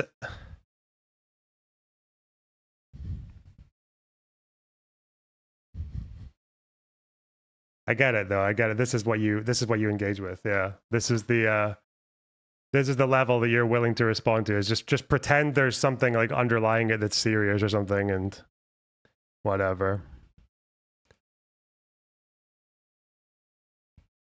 Married and divorced twice, has a child. This is the type of commentary he's engaging in. Oh, that's what it is. Is commentary. That's what this is. This is commentary. Okay. What the fuck? What?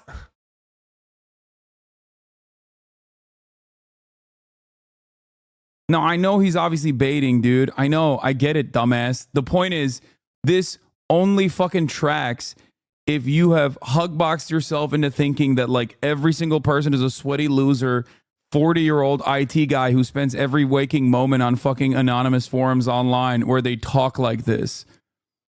Okay? Most normal people hear someone even joking about this shit and go, this is the grossest thing that you could have joked about. Jesus. We could have had a better response there. We could have said it's incompatible. Like, how can I be killing them? Like you're directly 4chan brain rotted. That's it. That's it. Is it not more interesting that one person's getting falsely accused of being a pedophile and the other one's being falsely accused of wanting to murder babies and enjoying it? Isn't that slightly more of a issue, Hassan Piker? Is that not that you actually, that tweet that you shared was from a person who just fucking lies about fucking everyone who crosses his path, who looks at him the wrong way. But apparently the issue is what?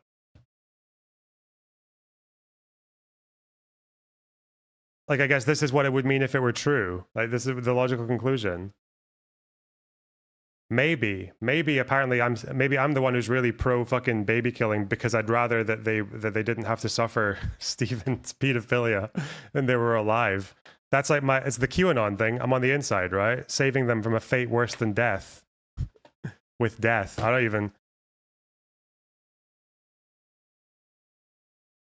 It's so fucking retarded, man. Like,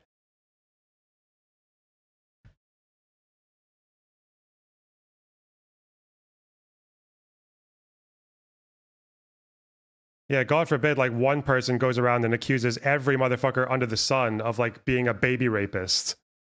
Especially if they're Jewish for some reason. No questions asked. But you joke about it and suddenly that's obscene. Interesting.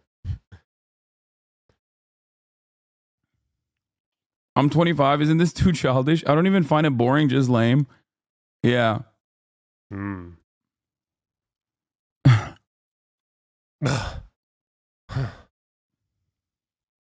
Why was I tasked with such a mammoth? If you show this to any coworker, your ass is getting fired on the spot. The point is, Excuse me, sorry. Everything every fucking streamer has ever said would get you fired. Bro, what? You think Hassan's content wouldn't get him fired by, like, what? Oh, HR, America deserved 9... What? Why are they... It's so fake. It's so fucking fake. I don't get it. Like, no, it's that even when that video came out of Hassan, like, laughing when Kamala said people were horribly raped on October 7th, I don't recall saying that, like, the issue with him doing that is not that he's laughing at, like, what he can say, like a false claim, because she just said people were horribly raped. She didn't say anything that he disagrees with. That was the issue, because according to Hassan, he thinks some people were horribly raped on October 7th. He just thinks it wasn't as widespread as some people claim. That's like the steel man of Hassan's position. But he still saw her say that and went, he did that. He did that whole thing, right?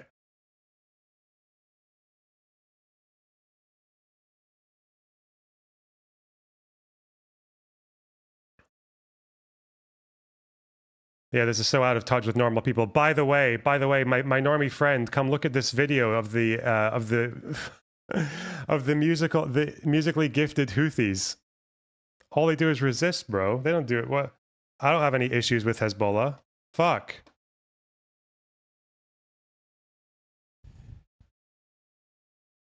I don't understand what the purpose of it is. You know what I mean? Like, what point are you proving? You know what I mean? Like, oh yeah, I can say these things. Like, sick, man. So cool.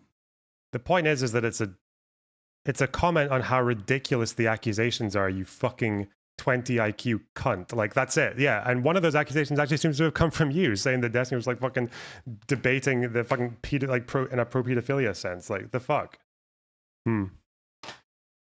Bruh. Doesn't Hassan now deny rapes on 10/7 altogether? Depends on who he's talking, because apparently when Kamala just says people were horribly raped, he'll guffaw at that and he'll like grimace at that. But then in other environments, he'll say, no, I do think rapes happen. I just don't think it was widespread systematic, which means, well, why would you have an issue with Kamala saying that people were horribly raped then? Like, it doesn't make any sense. Unless he thinks they were not horribly raped. They were just kind of like normally raped. They were neutrally raped. What the fuck is what's the conclusion? By the way, I don't have an issue with Hezbollah. You know, the guys who fucking ran the biggest found sex trafficking operation in Lebanese history because their fucking heads were trafficking Syrian refugees. Syrian refugees who in large part were made refugees by Hezbollah in their assistance of Assad. That you can present yourself as like an edgy lunatic. Is, you know, weird. Weird, bro. Okay, or that. Oh well, fuck it. Weird, bro. But meanwhile, let's look at some tweets of someone who fucking thinks October 7th was fucking awesome and wants it to happen constantly. Okay, dude. Okay.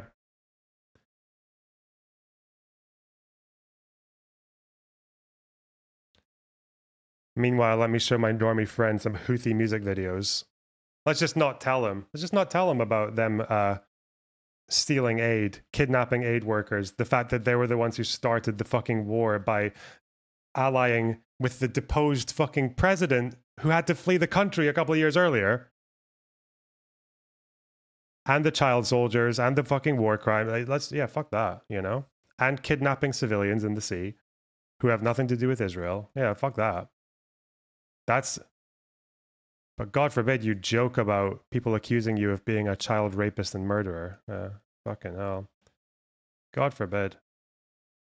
Sick. Damn, dude. Damn, dude. This.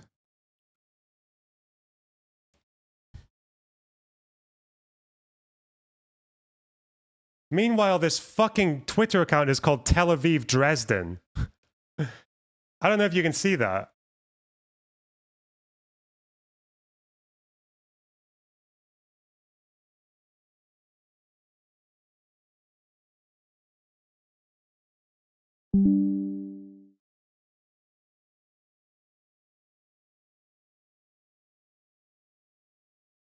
Hassan, where are the comments on how fucking weird this was? Is this the okay edgy, right? Because it's people we don't like getting killed.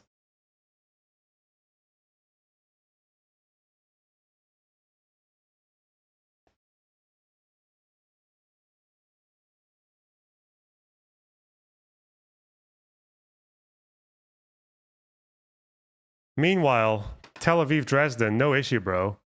Hassan. Hello? You know what Dresden was, right? Where they targeted like a civilian city?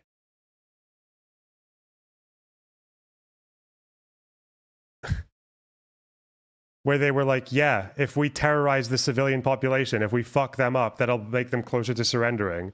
Where you drop fucking like one round of bombs to open holes in the buildings and then another round of incendiaries to set the city on fire and create a fucking firestorm that takes out fucking 25,000 people in 2 days. Interesting.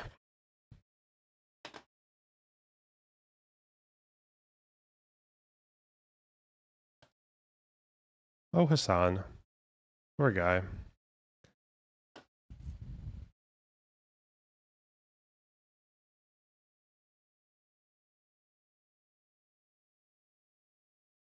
Why do you bring up World War II, the worst war in human history, to set the standard? I'm not setting a standard. Did you just join the... What? Did you just join the conversation? I'm guessing you did. Never mind. That comment has nothing to do with what I'm saying. I'm not setting a standard. I don't think you should... Never mind. Okay, whatever. I oppose Dresden-style firebombings of all cities, actually. What? I know, that's crazy.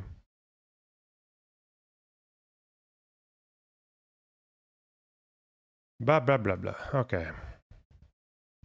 High-level discourse.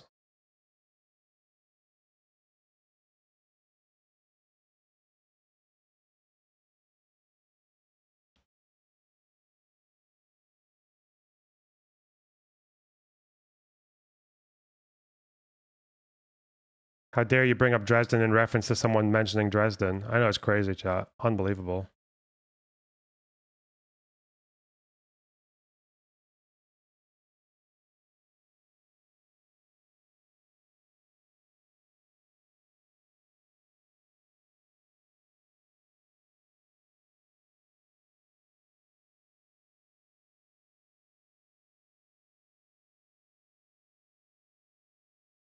Hmm.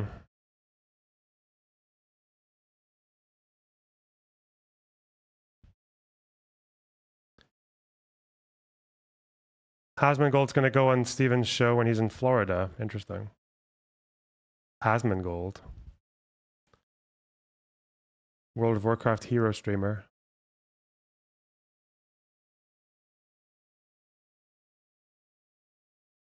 Hmm.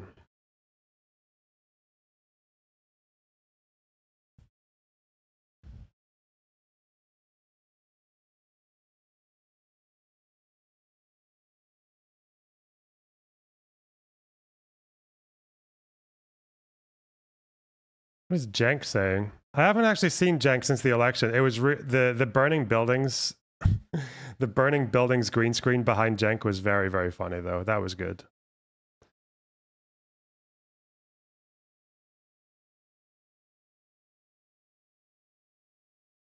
Anya, do you want to see Jank talking shit to me on his election night coverage? Right. Ooh. Jonk Uger. Let's go.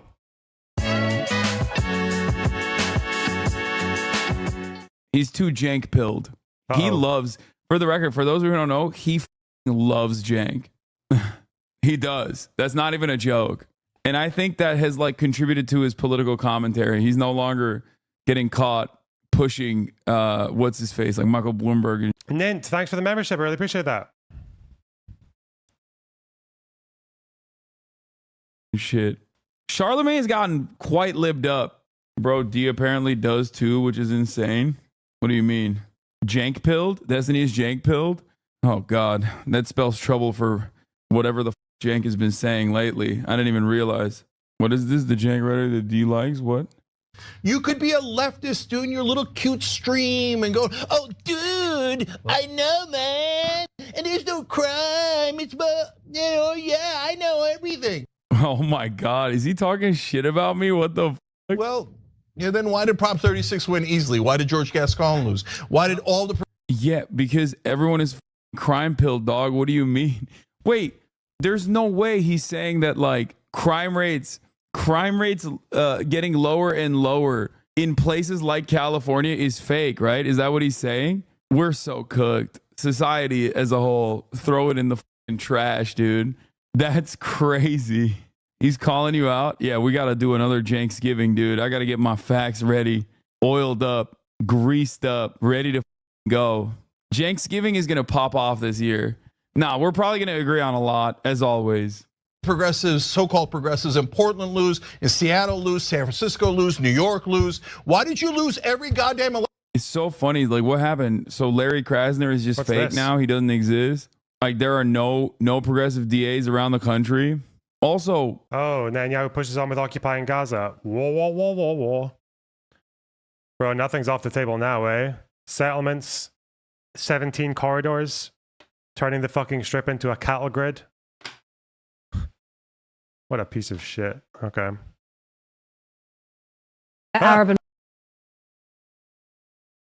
like, once again, are we just so devoid of doing a fact-based analysis on this stuff? Like, is that... Who's he talking about for real? No, he's talking about me when he said, oh, on your Twitch stream, you act like crime doesn't exist. Weird, dude. I didn't know he had this level of smoke for me. Goddamn. Why do all these streamers have fake laughs? I don't know. Just don't laugh. If something's not funny, like just wait until you find something funny and laugh.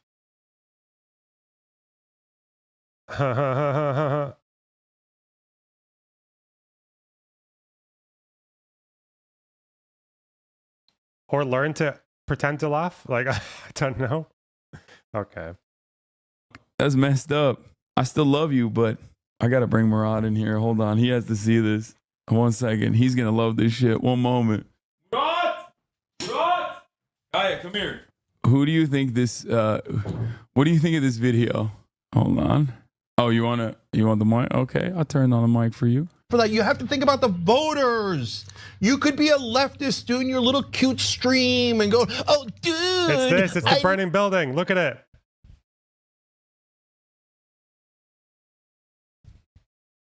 This was good. This was very relieving to see when we were flicking through streamer channels on election day. actual banger. Go on, Cenk. Give us the Cenk classic. Give us the Cenk rant. Go nuts. No, man. And there's no crime. It's, yeah, I know everything. Well, yeah, then why did Prop 36 win easily? Why did George Gascon lose? Why did all the progressives, so-called progressives in Portland lose, in Seattle lose, San Francisco lose, New York lose? Why did you lose every goddamn election if you know so much? No, because you know what? Because I'm such a genius. I have this revolutionary idea that apparently the online leftist clown asses I've never thought of. People don't like to be attacked. I'm so confused. Who do you think he's talking about when he's doing this? But like, you have to think about the voters. You could be a leftist doing your little cute stream and go, oh, dude, I know, man. And there's no crime. It's, yeah, I know everything. Well, and then why did Prop... I'm so confused. Is he saying that the Democrat policy was anti-crime? No.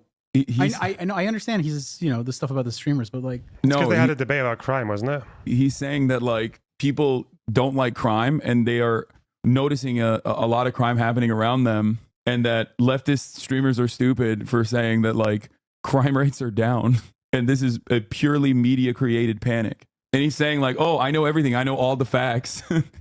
Well, what happened to your facts? People are stupid and they're voting against the reality with overwhelming amounts of propaganda, including but not limited to the Young Turks, it seems, on this issue. Yeah, I'm staying out of this. Aren't we going to see him later? Oh, you're coming? Now I kind of want to see him. All right. Report this to Anne. No, Anne's like... Hey, thanks for the 150 shekels, Yoko Jonah. Thanks for the Jew alumni money. Appreciate it. More music box content. You know what? Maybe I'll do more of that when I get home.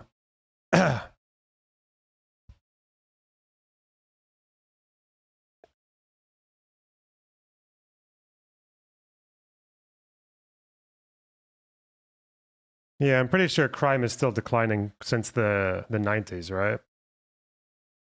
Is there any kind of crime that went up recently?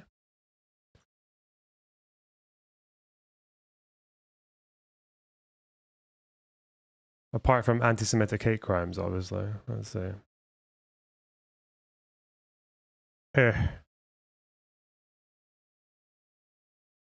Some went up during COVID, like murder. Yeah, but in general, robbery went up a little bit during COVID, but like barely. Anna's in between, okay? Anna's in her own world. She's in her own world. She's not a part of this. Now, if the crime had happened in the 17th century, she'd be all about it. He's also beefing with a Vanguard right now. It might not be you specifically. Vanguard? Who's that? I think it's like another leftist outlet. Like the private equity group? No. Vanguard is like a leftist podcast or something. Those you should guys. review debate with Jordan Yule on TYT. I emailed those guys. They never got back to me, so I guess they don't want to talk. Fuck. Gonna have to start branching out further to get conversations. If wokeness cost the election, wait, he is not saying that wokeness cost the election. Please tell me he's not. Is Cenk saying wokeness cost the election? The Vanguard is a parachute. So far, I don't think Cenk has said anything like wokeness caused the election, but I guess it probably helps. Yeah, we can. It's this whole thing where it's like, there's no way they said that, but like you're saying it in a way that sounds like you really want it to be the case because it's easy to attack. Yeah, fuck. Anne, do you want to? And this is a purely media created. Okay, I don't care. Fuck this.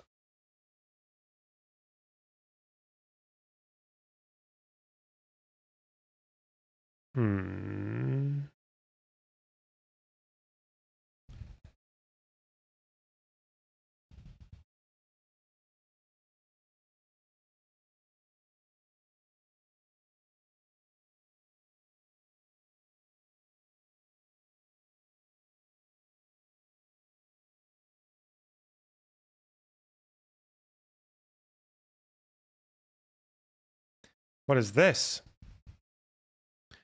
Learner box take got stolen. No way. Who would do that?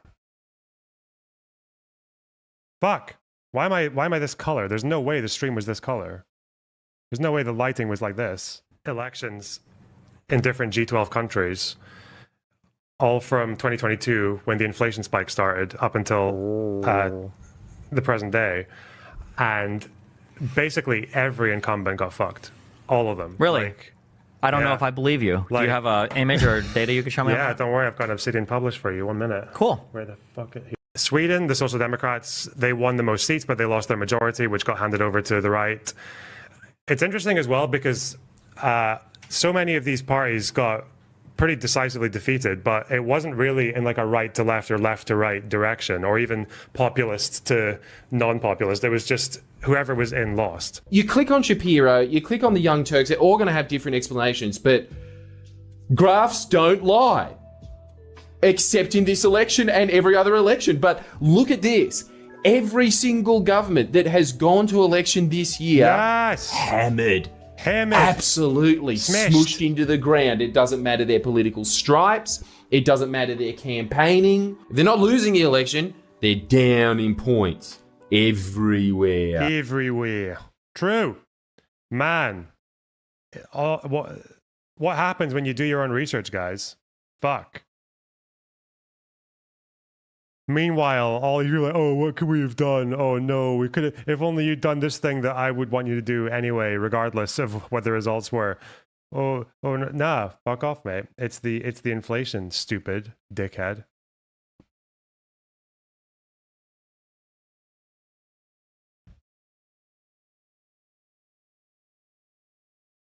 That's what you get for forgetting the price of a pint of milk. Out of touch fucking coastal gay? I don't know. What?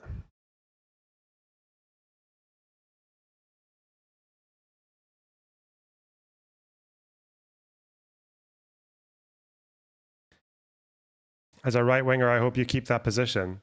Bro, I don't know if you noticed, but Republicans did not introspect once in the last 4 years. They denied the results of the last election. They ran the same guy who lost the popular vote twice. He just said more fucking crazy shit.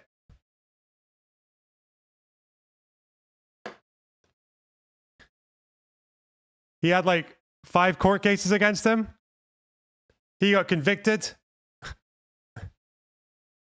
of 34 counts of felony charges. Bro. I'm just saying.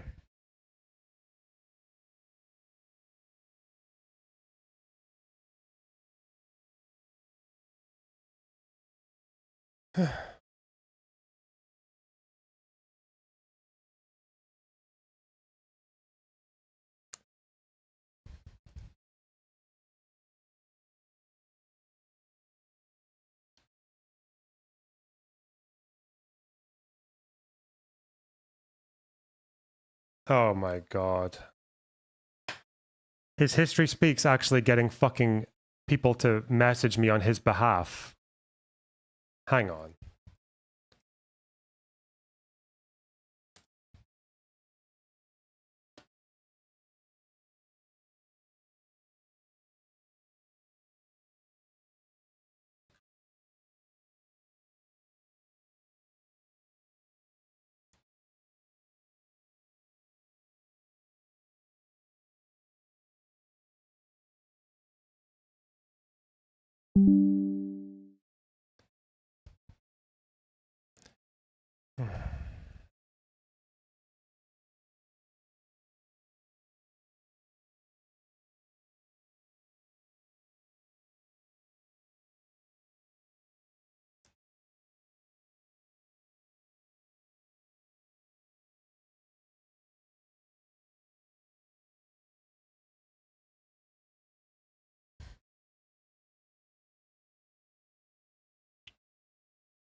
Okay.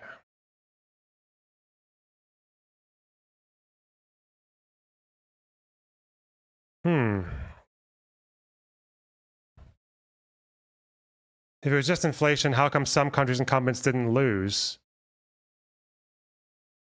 What? In Spain and Denmark, the incumbents didn't lose, but they had to realign their coalitions. In Spain, they had to align with the Catalans to stay in.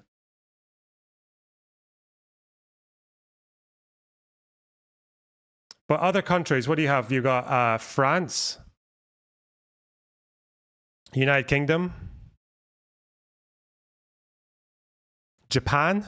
Even though Japan, that the Liberal Democrat Party of Japan has been in power since like 1955, barring the 2008 recession. That was the one time they lost. Yeah.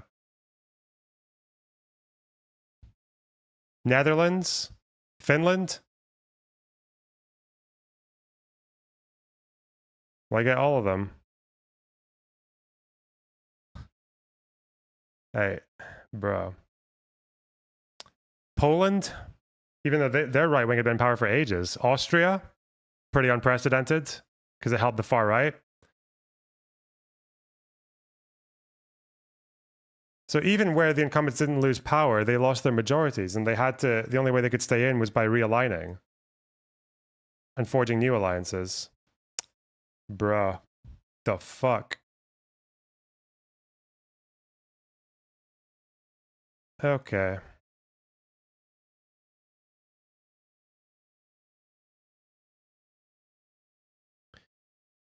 Hmm.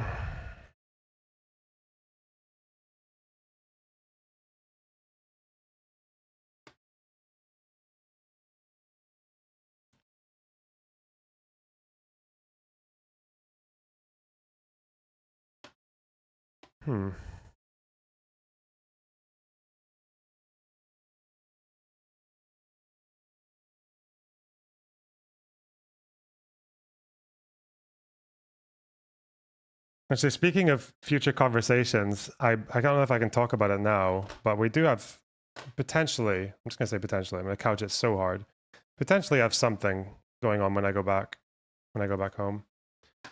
There's something I think to look forward to, at least in terms of that. It's not like probably not going to be like a combative discussion, but we're going to get a few things going on. Going to broaden the horizons. Joel Godfrey, thanks for the £5. As a store worker, I'm skeptical of crime stats. We don't bother reporting store robbers since the police don't do anything and we get robbed daily. I've heard that. I've heard that like shoplifting is an issue, especially that might get underreported because people just don't bother. Because every company just says, yeah, we're basically just accepting. There's an amount of leakage that we're just completely fine with because it's just not worth pursuing. But that won't get reported in crime stats. But I think the FBI have spoken about how that's been an issue. I don't know if it's been massively increasing, though. Like organized retail theft? Don't know.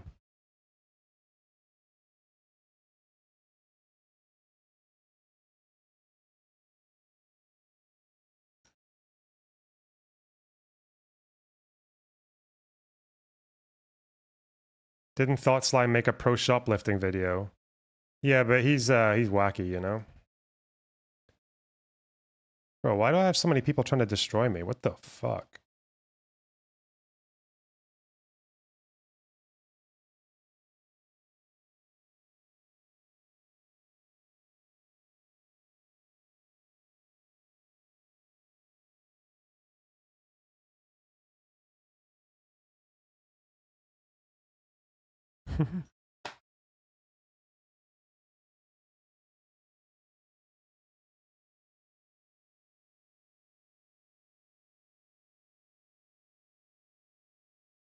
Like, I know it's cringe to do the whole like, oh, this person's obsessed, but there are times when when people are just obsessed. Like, it's not like I'm a fucking massive creator. It's not like I'm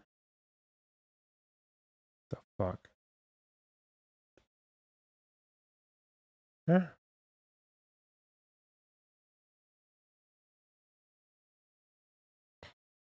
Okay. It's also not like I'm even that fucking disagreeable. I'm quite careful with most of the claims that I make.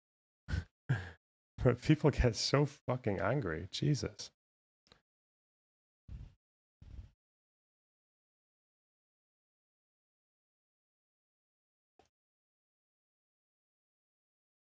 You're massive to me, bro. Wow, that's so sweet. I guess there aren't that many political streamers around. You know, there's just not that many of them. And a lot of them don't have... It's funny when you think about how rare it is. Actually, it's actually quite rare for a political streamer to have more than 1,000 viewers concurrent. It doesn't happen very often. We're a small group. The Hassan thread about you. Did he do a thread? There's no way he did a thread. I thought he just did a fucking.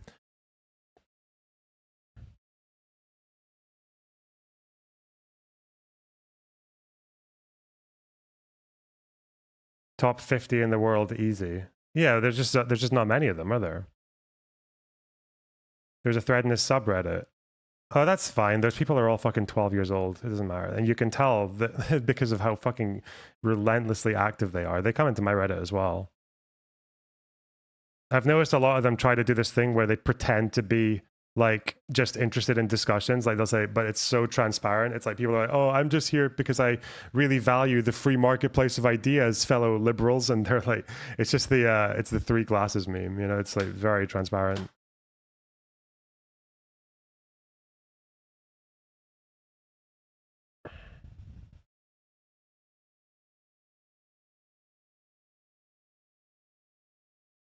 Acting like you guys couldn't have won because of inflation is such a lazy cop-out. If Dent would have been a real candidate, someone on the right. I'm not saying the Dems can't do better. Of course the Dems can do better. Like Kamala's messaging was weak. It wasn't, she didn't go nearly hard, like her and Walz didn't go nearly hard enough on Trump for all their crimes and their threats to democracy. They didn't play that up at all. They also didn't address the economic concerns of people, regardless of how much they might be inflated or whatever, because they were still, like, coming out of inflation was still a big problem. Yeah, there were issues, okay? There were big issues, but that doesn't mean, like, is it really, when I say that every incumbent since 2022 lost seats, and in most cases lost power, that's just a fact. That's just true. It's just true that right now it's a bad time to be an incumbent. Like, it doesn't mean I'm thinking the Dems can't improve. They should improve.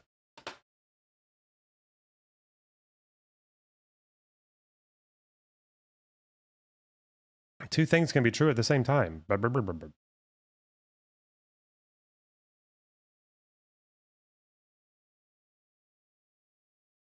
Sorry if the truth upsets you, copium, liberal. Netanyahu is next. Netanyahu is currently trying to delay his court proceedings. I know it's like the peak of cynicism to say that Netanyahu is only pursuing this entire war and keeping it going because he wants to avoid court, but it's like there's just less and less of an explanation. I think it's a combination of maybe like 3 things. One is that he just gets very comfortable with the status quo very quickly, and right now the status quo is the war. But also the other thing about him is that maybe he does. Yeah, of course it benefits him to stay away from jail because he will go to jail. Like everyone's expecting him to go to jail through these proceedings.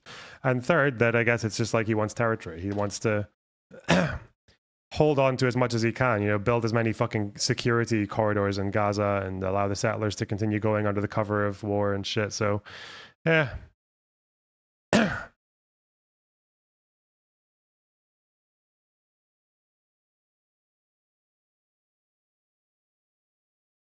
Is what it is.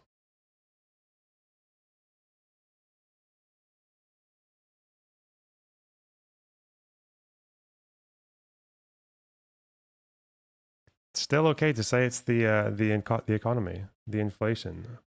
Stupid. Hang on. What is the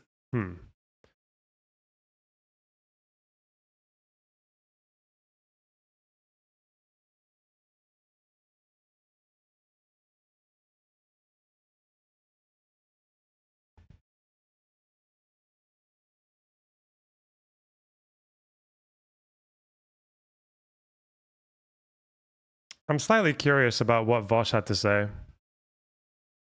What's a short one? 12 minutes.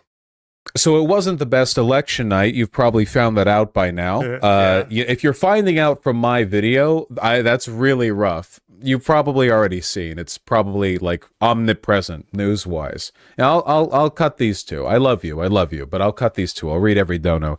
Look, I'm gonna cut the bullshit. It's a really bad result. It's a bad result. It is so bad. People are going to be studying this for decades. Wow. Like people, I think in a lot of ways, this is actually worse than Hillary Clinton's result in 2016. I think that if you ask me right now why it went down this way, ballpark answer, misogyny, weakened rhetoric on immigration. That is to say, Democrats stopped pushing back against anti-immigrant sentiment and started kind of adopting it themselves, and a lack of economic populism. They are fighting for procedural, institutionalist rhetoric in a world that is populist. That's my just ballpark guess right now. Honest to God, the results here are insane. I'm not, ashamed to admit that my estimations of it were wrong. I think a lot of people's were. That's life. You make plans, God laughs. Your question is, what do we do now? Sorry, are there people who are surprised to learn for the first time? This is in my Discord. There are people who are surprised by the fact that IRI was the pretty fly white guy in the Offspring music video. I thought everyone knew that.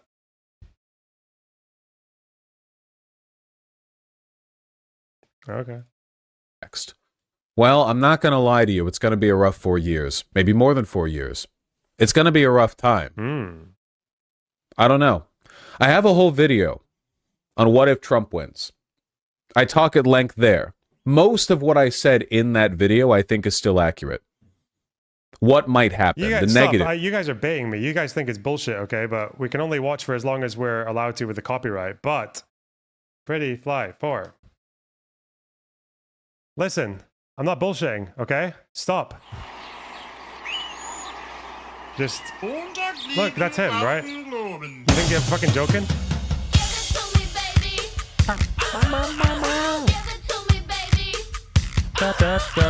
Look, it's him. What are you talking about? That's him. That's our 3 seconds up.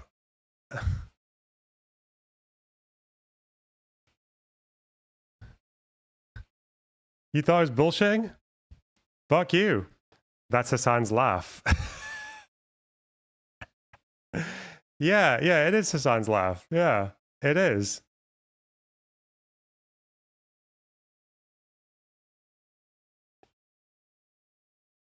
Do you think they sampled it?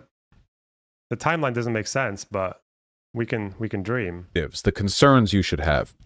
I think for the most part, the stuff that I said there still applies. I think maybe there were some positive caveats that I didn't discuss. Spider is going to do that. He's going to make an edit. I can feel it. He's going to make an edit of the Offspring song with Hassan's laugh dubbed over the wow wow wow wow.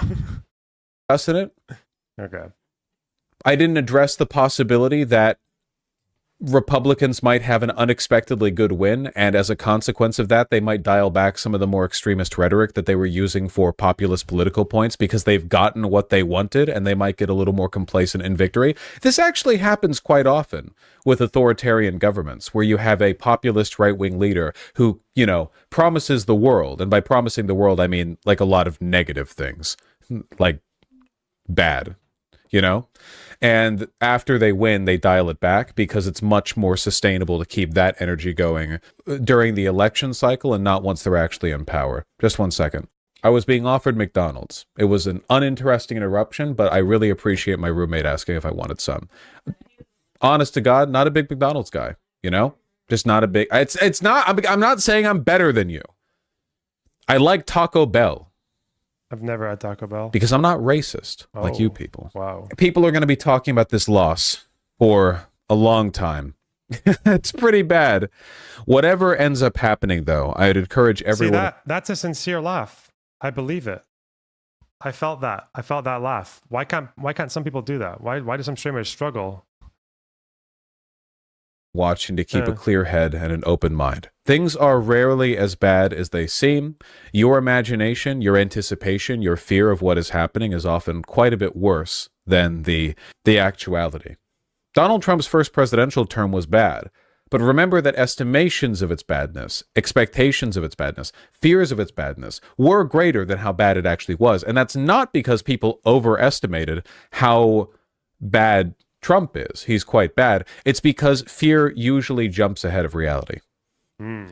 Keep a still mind and not empty, I was going to say empty head. Honestly, keeping an empty head would probably be to the benefit of your emotional well-being right now, but keep a calm mind. You know, I just know that over the next few months, years, maybe, I'm going to have to deal with, and pardon me for the victimizing language here with myself, but sometimes chat does get on my nerves a bit. I'm going to have to deal with people being very upset. They're going to be asking me very emphatically, like, what can I do? What should I do? I don't know what you should do. I know what processes you should adopt in order to maximize the likelihood of you making it through this. That you should be calm. That you should befriend your neighbors. Develop close relations with the people around you. I mean it. Talk to people. Develop a spot nearby. Have people nearby whose phone numbers you know that you can rely on. Familiarize yourself with the laws of your local environment. Honest to God, familiarize yourself with the parts of it you don't like as much. The police precinct and the jail. Maybe you'll learn a thing walking out the front or even dipping your head in. Anything special, anything important? Maybe not. Maybe it'll just help you understand. Get out of your bubble. Be calm. Walk the neighborhood. Wow. It seems like a lot of this election result coming down on a gender divide. I'm not going to sugarcoat it. Men are not sending their best. Well, they sent me. Apart from me, men aren't sending their best. So you might want to keep that in mind. Get involved in the local level. You got to do that. Vosh now feels Palestinians are doomed. I mean, they kind of are. Especially when there's talks of a next phase. What happens next? That's actually one of the periods where the American president can have... a mix electorally. Nobody likes the anti-American / anti-West / pro-Hezbollah stuff Hassan brings. But they're right on healthcare, tonally right on populism, and making Palestine a cause like South Africa would energize young people. Gabriel, thanks for the £50. I really appreciate that. Yeah, I would say that's quite true, but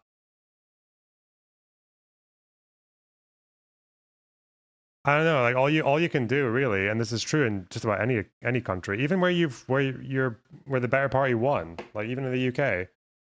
If you want to make change, because right now the problem with the Labour Party is they are so fucking shit scared of their own shadows that they're not pushing anything that would even resemble like reasonable social democratic policies, let alone anything further. Then the only way you can affect that is by getting involved at local levels. Actually, in America, it's almost easier because you've got your fucking separation of powers and you've got your layered government and you've got the amount of local power there is that's up for grabs because people just don't get involved in the areas that they live in. And it shows there's a lot of opportunity. Remember, a lot of these bills that are protecting the right to abortion that have come out in the last couple of years, a lot of them were passed in red states, Kansas, Ohio. So even when you've lost the state, and you've lost Roe v. Wade, you lost the Supreme Court, like you can still make things happen.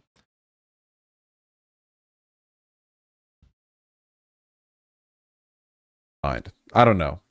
Be lesbian if you're a chick. I don't know. We'll see how this pans out. We'll see how that pans out. Keep your passport updated. Save money. I mean it. What was the point in giving Israel any charitability in this war if all it took was a Trump election for Palestinians to be completely doomed as consequences? That's such a dumb question in so many different ways. First of all, because if you're commenting on their actions and you're trying to argue that their actions are being mitigated by the Democratic president, which, at least according to everything we know from behind the scenes talks, seems to be true. We know that Biden was putting pressure on Israel to rein back in certain areas. So when some people are saying these are the actions, and you're like, well, actually, no, these are not the actions. And the reason they're not the actions, in part, is because of Democratic pressure. That's just true. The other reason it's always going to look like to fucking disinformation shitheads that it looks like I'm being charitable to Israel is because for every bad thing Israel does, you go online and there are people who have commented on the bad thing, probably exaggerated it, and then added in 9 other things that aren't true. And if I push back against things that aren't true, it's always going to look like I'm being charitable. Like, yeah, it's stupid. So I don't know how fucking like logical or on point you thought you were being with that comment, but try again, I guess. Maybe be more specific. I don't know. If you drink, don't. If you smoke, don't. I mean it. I'm not joking. I know these little pleasures make life so much easier, but this is really, really the time to try. Again, this isn't a moral judgment. I'm not telling you like, oh, you're a bad person if you drink. No. I am asking you. I am pleading with you sincerely as a person who doesn't know you. Probably some of the people watching this I might know personally. But it would be in your best interest to save. For what? I don't know. You know? Just saying. And I know it's tempting, but I promise you that drinking yourself into a stupor after a disappointing election result will not actually make you feel better. You will wake up and you will have a headache. Speak for yourself, and Yankee. You will still be living in a world where that election result happened. Is Vosh straight edge? You will. Hang on. That's another sincere laugh. Yes. Normal person. Is this him on tour with them? But there he is.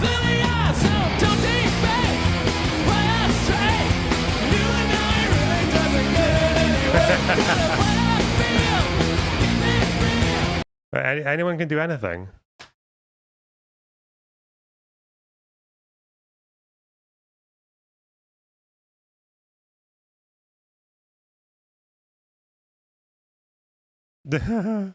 That's your streamer, guys. That's your political commentator. That's your IDF baby killer, apparently. Damn. Will feel worse. I'm just suggesting. People always jump at me when I say this. I'm just trying to give you advice. I'll give you more advice, like I'm your damn parent. Clean your room. I mean it. You are going to have to, in order for you to get through this, and you will. Statistically speaking, if you're watching this, you will. Should Destiny rebuild the Vosh bridge? I don't know. As a viewer, that would be entertaining. So yeah, probably. Vast majority of you will. That's how it is. 4 years is a lot, don't get me wrong, but on a human time scale, a lot happens, a lot changes. People who were born in time to serve for World War I died after the moon landing. Oh, you've got a lot of time ahead of you. Yeah. You've got a lot of time to make it, a lot of time to work for, a lot of time on the other side after this is over, after things get better. You've got a lot of time to work for so you can see, so you can be well positioned to live through. And in order for you to do that, you might have to enforce a level of self-discipline that you are not previously accustomed to. I mean, waking up early and going to sleep early. I mean, not participating in vices. I mean, saving money. I mean, caring about your posture. I mean, regular walks and exercise. You are going to need to health max. You are going to need... What the fuck is this? IRI defends himself from Amaranth accusations. What did she do? What? Oh, you can rewind shorts now. That's such a good feature. Thank you, YouTube. She's just very well known, you know, so it's just kind of cool to talk to her and hang out with her. Oh, this background is... tone on the war suggests. I don't think you're bad faith at all, but your problem is you're an overcorrection to hyperbole about genocide, Hassan nonsense, etc. Gabriel, thanks for the £20. I don't know if I agree with that. I think there have been times when it's happened and I've corrected very quickly. But at the end of the day, the amount I talk about a particular thing doesn't change what my actual position is. Like, I think if there's a particular thing that's happened that you think I haven't acknowledged or downplayed or have like been incorrect about, like, you can just mention it. But if I think there's a tone that's been set that's always going to look like that I'm being like sympathetic to one side over another, even though I extend a lot of charitability to like the Palestinian side as well. And I know that because it makes fucking like Israelis in my chat angry. So I don't even know if it's tonal, really. Like,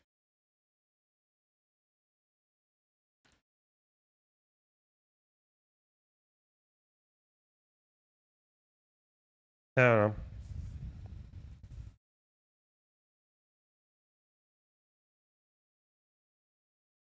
Also, at this point, do you think Destiny does that? He's done it at times, and I think I've mentioned that. Like, I think the quintessential example was the cookies and the sugar rocket thing. Like,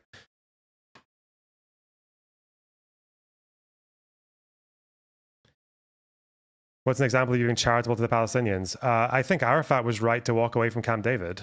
Yeah, 100%. I don't like his behavior afterwards, but yeah, he was completely right to do that.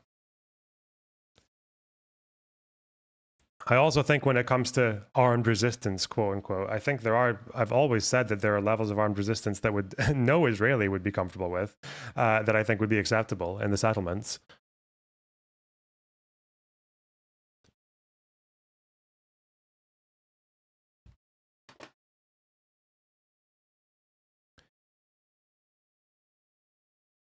Anyway, we're taking a break from that stuff for a couple of days, don't worry. For her to know who I am. She's like, yeah, she's a huge internet celebrity. And she had her rack hanging out, right? So she dresses very provocatively, but I kept catching myself looking in that direction, but it wasn't at her cleavage. It was at her watch. She had like this watch on that had to be worth $100. I was looking at that watch a little bit. That watch was fucking... By the way, if someone is dressed provocatively, yeah, people are going to look. Women will look as well. Straight women will look. You don't stare. That's what you do. Like you notice, you don't stare. The watch was very fucking conspicuous. It looked like it was worth more than everything I own.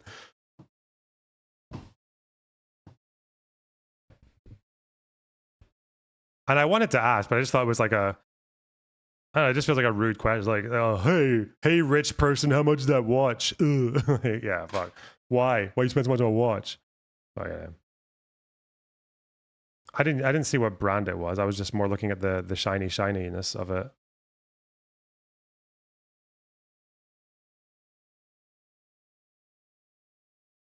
$100,000. It was like a rapper's watch in pink, and it was just like complete ice.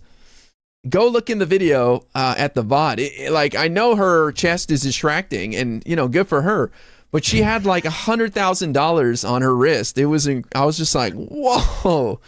I you don't see stuff like that every day. She's. Mm-hmm.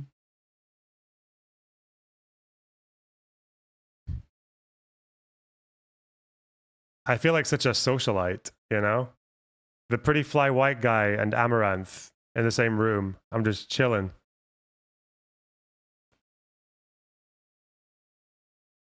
What is this? What am I looking at here? A DM or stream suggestions. What?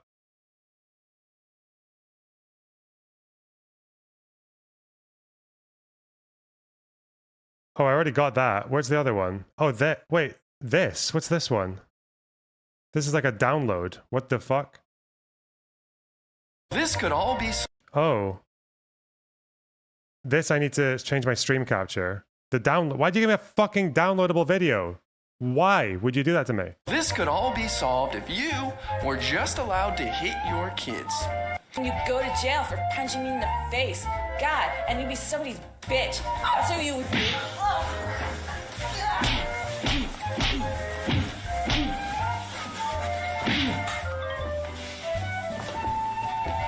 The 2000s were a very, very different time. It's difficult to explain it to someone who wasn't there, but in 2016, maybe it happened more gradually than it felt like it, but in 2016, I feel like a switch was just flicked on the entirety of popular culture.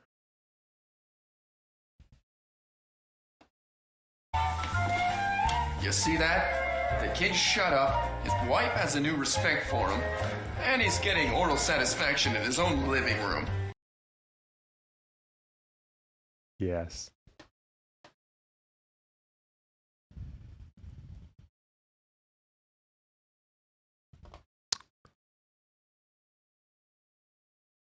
Pretty fly for a white guy.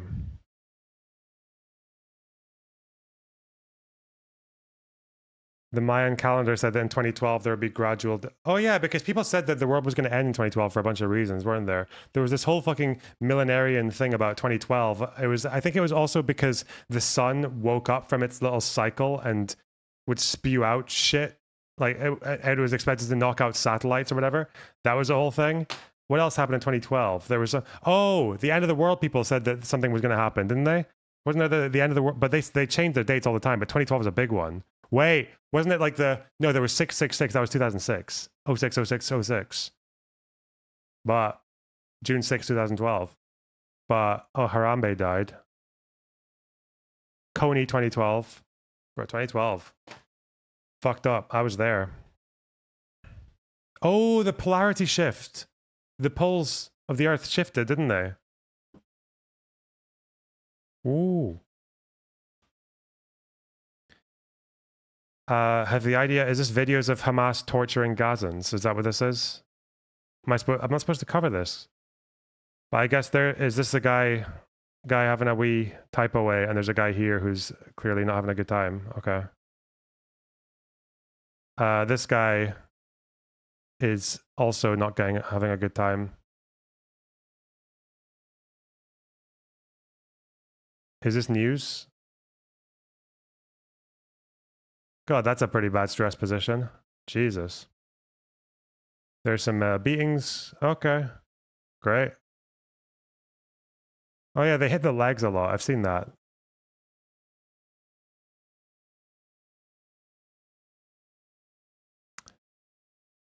Rip.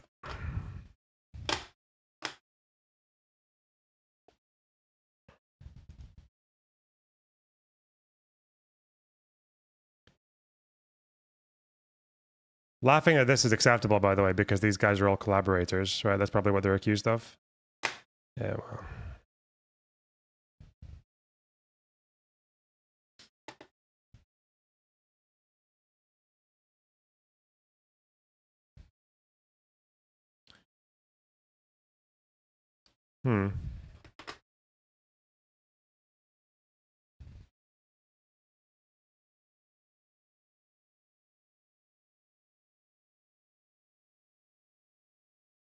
How does YouTube allow this? YouTube has a fairly... They probably demonetized them by now, but YouTube has a pretty high threshold for content.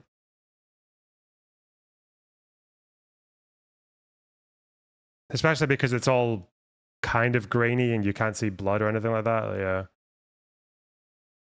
Twitch would be a little bit different.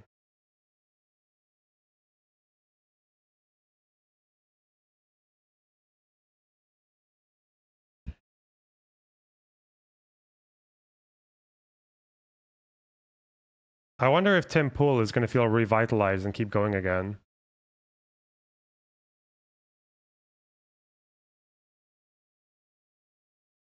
Oh, there's no way. Our Taliban friend has been attacking this guy as well. Okay. It's the funding. I wonder, will Russian involvement in US discourse go up or down now in terms of how much effort they put in? I guess they want to keep power. God, it's so mental. It's like if it's like we're in World War II and the Americans have just elected a hyper isolationist who has regular phone calls with Hitler.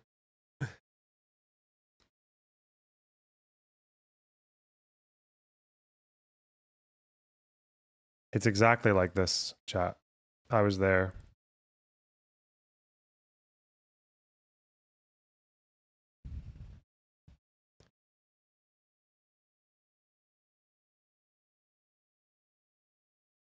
You sound a little depressed. Are you homesick from the Dreich foggy moors of Aberdeen?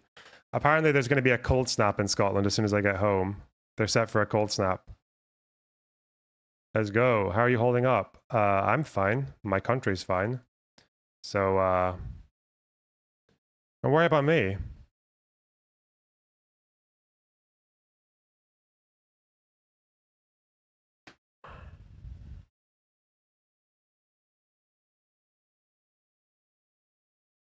Did you go clubbing in Miami while you were there? I don't like clubs. I went to a lot of bars though, and the bars in Miami are so loud and so busy that they might as well be clubs.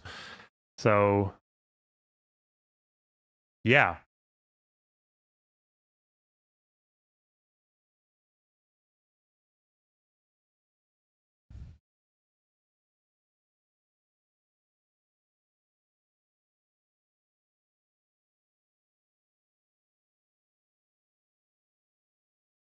Boomer box. Is it really boomer to not like clubs? I feel like every other Gen Z person is either straight edge or too socially anxious to go to a club. So I don't know.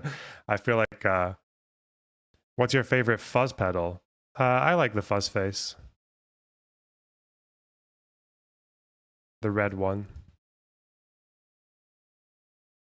I actually kind of dislike most of the other ones, even though I like the red one a lot, the fuzz face. Okay. We still haven't gone over the real reason the Dems lost the election, okay? We haven't done it yet.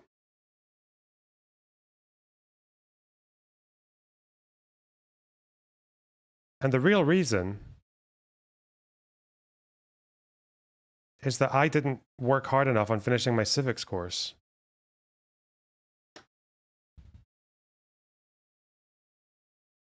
Don't you guys know? Because right now,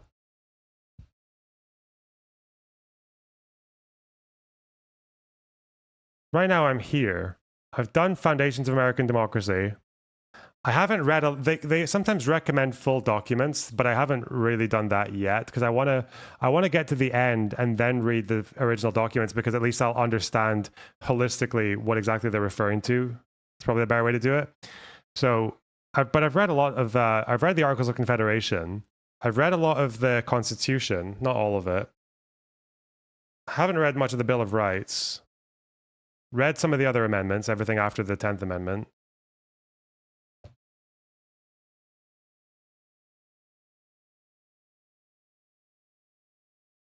I really only just started this because I wanted to have a better understanding of all the different roles in January 6th. But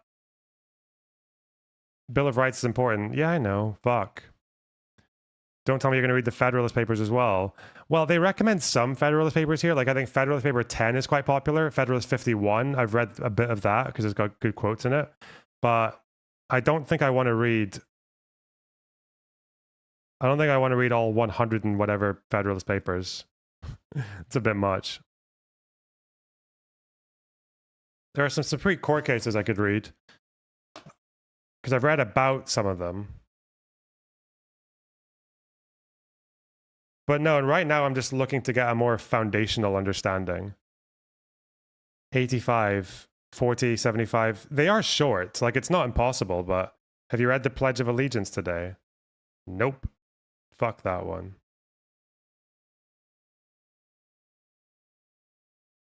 Will you ever do a history of Parliament UK democracy arc? Yeah, sure. The UK is quite interesting, especially for our courts, because I didn't even know this until 2000, because we have a level of judicial review in the UK, not because people review whether it's constitutional, because our constitution is not written, but we do have judicial review where courts can say something is illegal. They can say it clashes with pre-existing UK law, and then that will usually get the governments to overturn it, which is what happened with Rwanda. But until 2009, okay, until 2009, the highest court in the land was the House of Lords. And then in 2009, we established a Supreme Court. And I think the Supreme Court justices are picked by the justice minister. And I think it's also like a lifetime appointment. Like, or no, it's until 75. I think when they're 75, they fuck off. But otherwise, they have to do something like particularly wrong to get kicked out.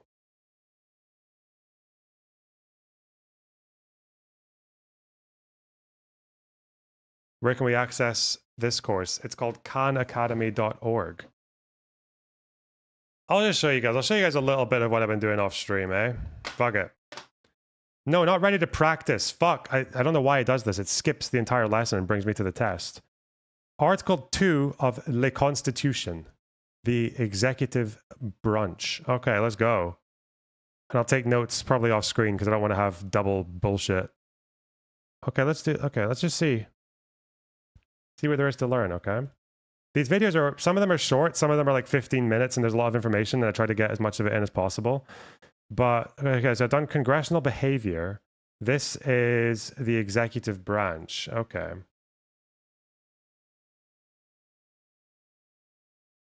Article 2. Are you going to get copyright struck? These are YouTube videos, so probably not, no. I haven't paid for this. This is just like a free thing. Article 2 of the Constitution, the executive branch. Whoop. Are you training for your citizenship test? No. Although that's still in the cards, maybe. I do like America.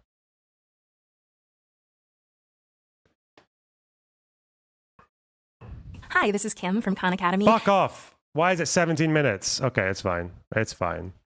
And today I'm investigating Article 2 of the Constitution, which establishes the executive branch of government. It's Article 2 that establishes the office of the President of the United States, tells us who's eligible for that role, how they get elected, and what powers they have. Now, today, it seems very natural to us that the executive branch of the U.S. government should be led by a president, but at the time of the founding, it wasn't at all certain that that would be the case. After all, the founders had just rebelled against a monarchy where power was placed in the hands of one individual. They'd been so nervous about they didn't want the executive branch to have a lot of power, and obviously the executive branch now has a lot more power than they expected.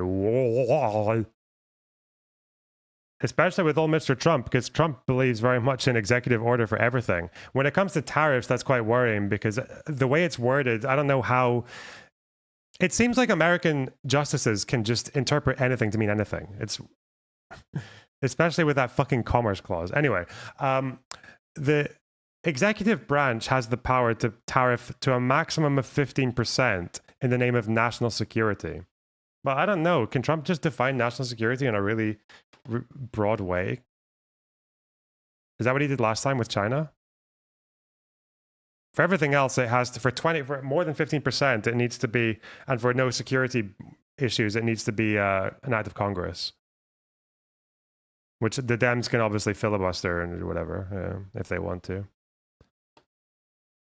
Power that the first governmental system of the United States, the Articles of Confederation, didn't have an executive branch at all. So to learn more about Article 2, I sought out the help of some experts. Professor Sai Prakash is an expert in the separation of powers, particularly executive powers, and teaches constitutional law, foreign relations law, and presidential powers at the University of Virginia School of Law. For more on the debate about what an executive branch should look like, I talked to Professor Michael Gerhardt. He's a leading constitutional scholar whose specialties include civil rights, civil liberties, and separation of powers. So, Professor Prakash, why did the framers choose to invest power in a president? Were there any other options for an executive branch? They thought about creating an executive council, which would have been composed of 3 or more executives that would have jointly exercised whatever executive power they vested in the executive. And so you might have had like a triumvirate, like they had in Rome, or an executive council, like they had in some states.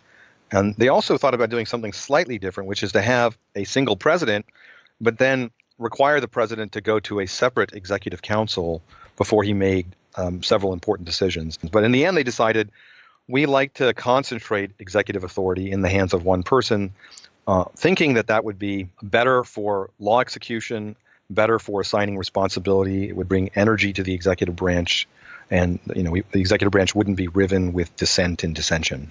I asked Professor Gerhardt. Okay, am I going to have to fix the fucking audio on this one? Properties? Shall I just mono it?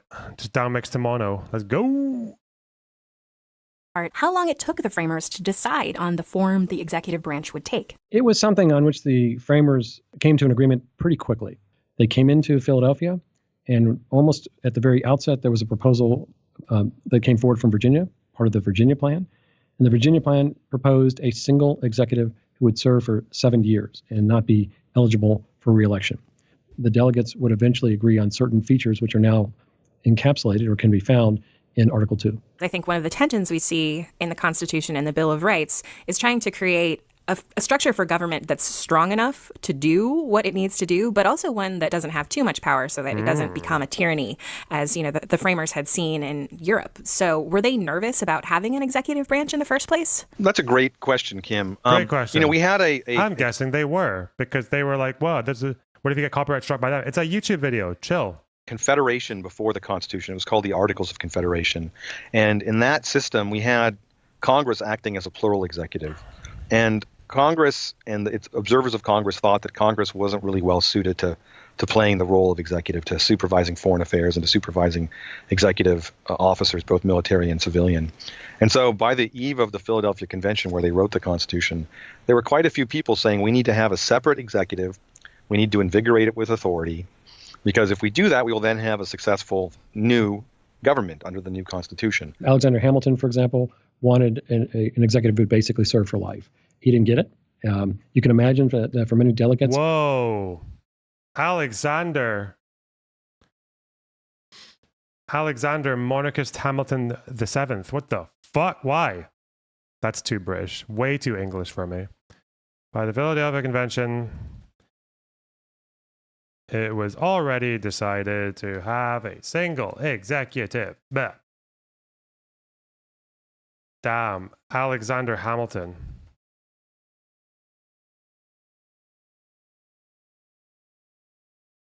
Opposed.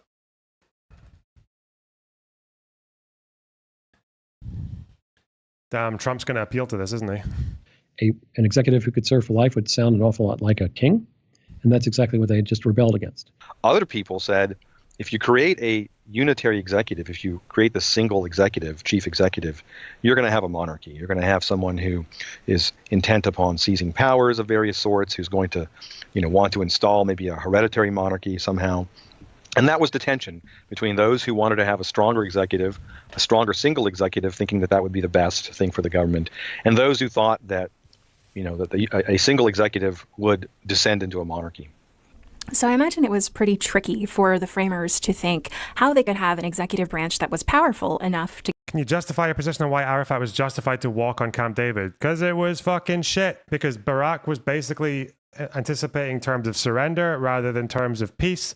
He literally walked in and said, we're going to give you 66% of the land. That's what he said, 66% of the West Bank and Gaza.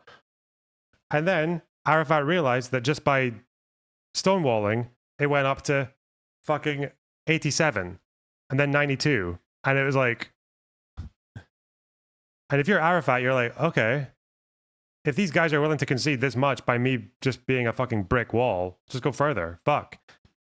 You can also tell that Arafat was right to walk from Camp David because within months of him walking of Camp David, the Israelis accepted something better. They accepted ceding more territory and better and more favorable terms and more concessions. So it's like,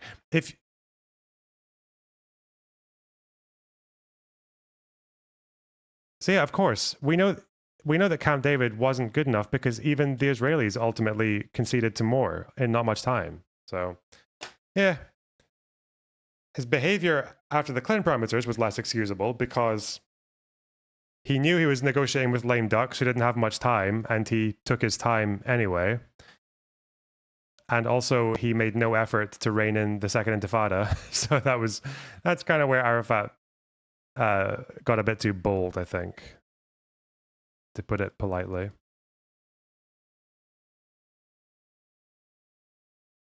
Anyway. To get things done, but not so powerful that it took on that tyrannical cast that they were really eager to avoid. So what powers did the president eventually end up having? The president's made commander-in-chief of the Army and the Navy. He has the power to pardon. The president has the authority to nominate people to certain high-ranking offices subject to the advice and consent of the Senate. Among those offices are included Supreme Court justices. The president has the authority to be able to negotiate treaties. So he's got a host of authorities. And then there's the central question that's disputed, Kim, which is, does the first sentence of Article 2, which says the executive power shall be vested in the President of the United States. Hang on, what did I miss there? Subject, oh yeah.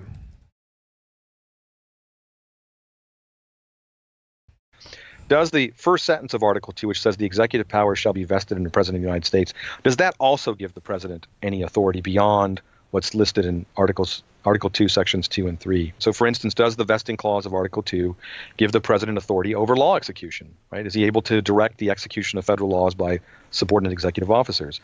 Does the president have the power to remove executive officers by virtue of the vesting clause? I did the wrong thing here. Fuck! This should be... do you think killing settlers as resistance is justified? I think if they're attacking you, if they're like, and I would put that down to even if they like, bro, if a settler tries to like burn down your olive tree, and the only way you can stop them is by shooting them, like, yeah, fucking.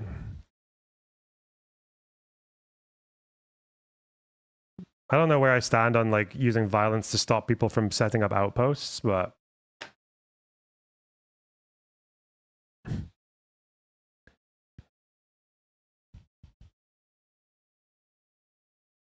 Just say I wouldn't care that much. Put it that way. Congressional behavior? Is this congressional behavior or is this...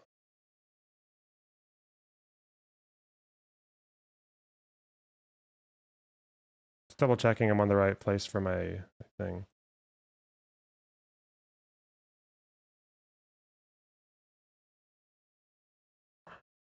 Get Pisco in here to make the single blade of grass argument. Yeah, do it, bro. What the fuck? Ah, okay. So, okay. 2. Okay.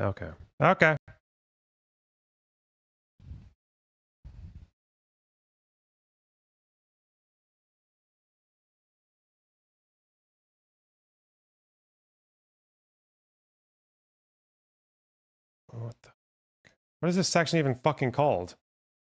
Ugh.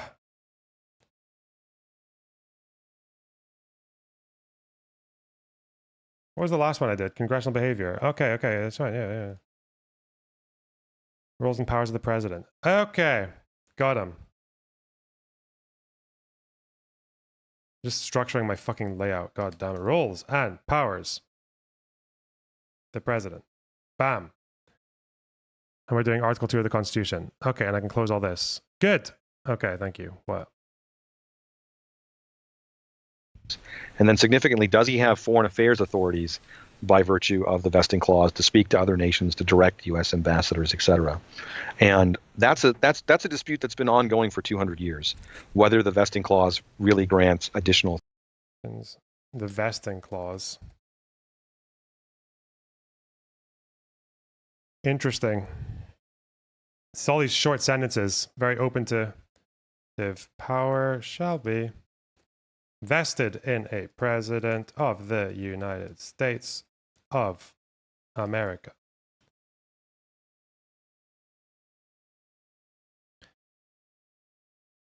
Does the president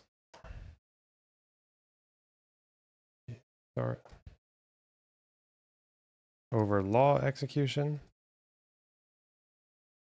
removal of executive officers, foreign affairs authorities,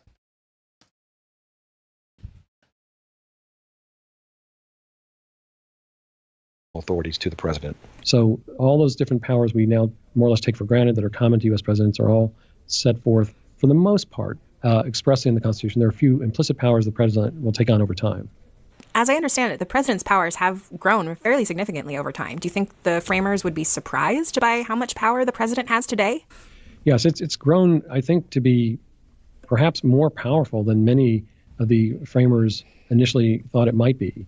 There were some authorities, for example, the power to remove people in the executive branch that are not spelled out explicitly in the Constitution. Over time, the presidency would acquire that power, and ultimately the Supreme Court of the United States would ratify that or affirm that authority. That's one big area, removal power over executive branch officials, that gets clarified and sharpened over time.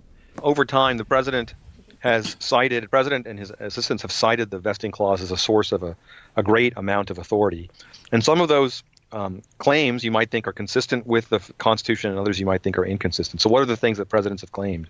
They've claimed the authority to direct the execution of federal statutes. I think that's consistent with the original design. They've claimed some limited authority over foreign affairs. I think that too is consistent with the original design. I think one example of this off the top of my head is that although a president can't declare war, the amount of military action that they're able to do is quite extensive. Like, there are measures that are supposed to be that if a president is going to respond or do something militarily that's in the name of national security, like in an immediate sense, so that they don't have to worry about Congress in an immediate threat.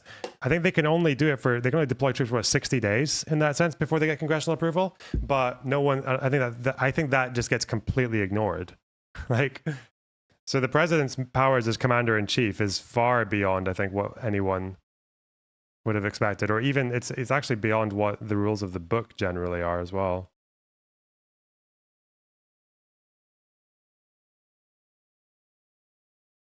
Also claimed authority to exercise certain powers in emergencies.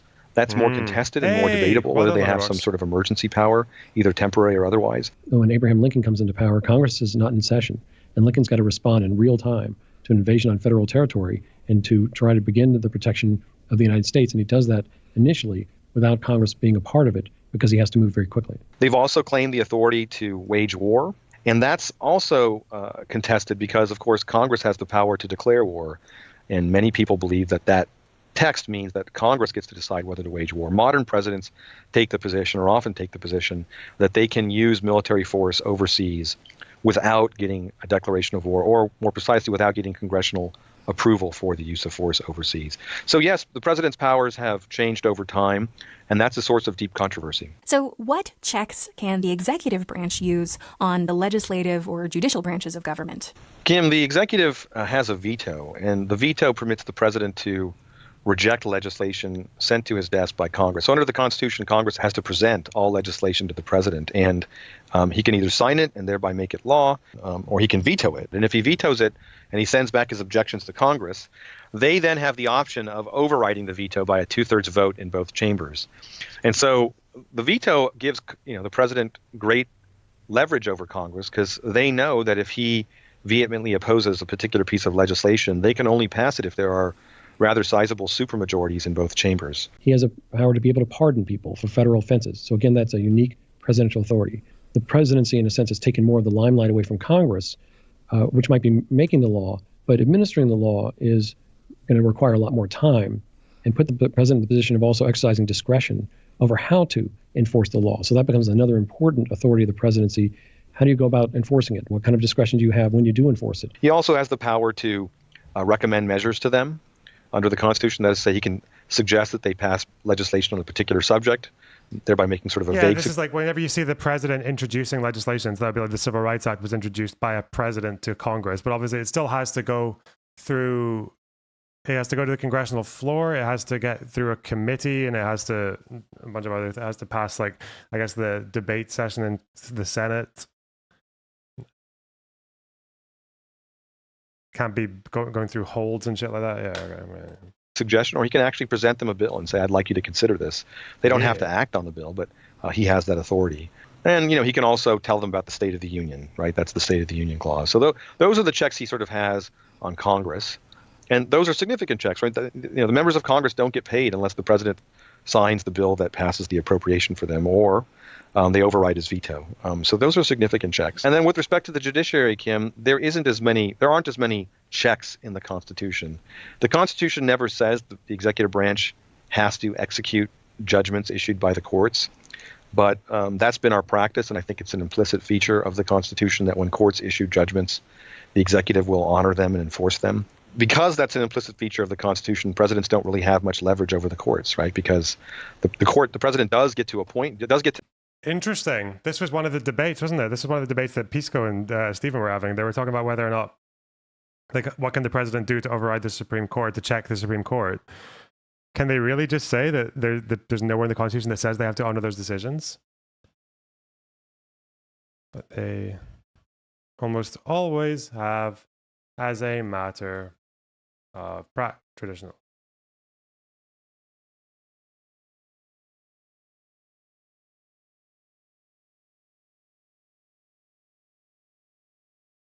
Okay. To nominate them and does get to appoint them, and that gives him some sort of, some sort of say over who becomes a judge. But once they're judges, he doesn't have any say over what they decide. There's an article that Josiah likes to talk about this. Yeah, I know the article that no one's ever read, apparently. We gotta do that.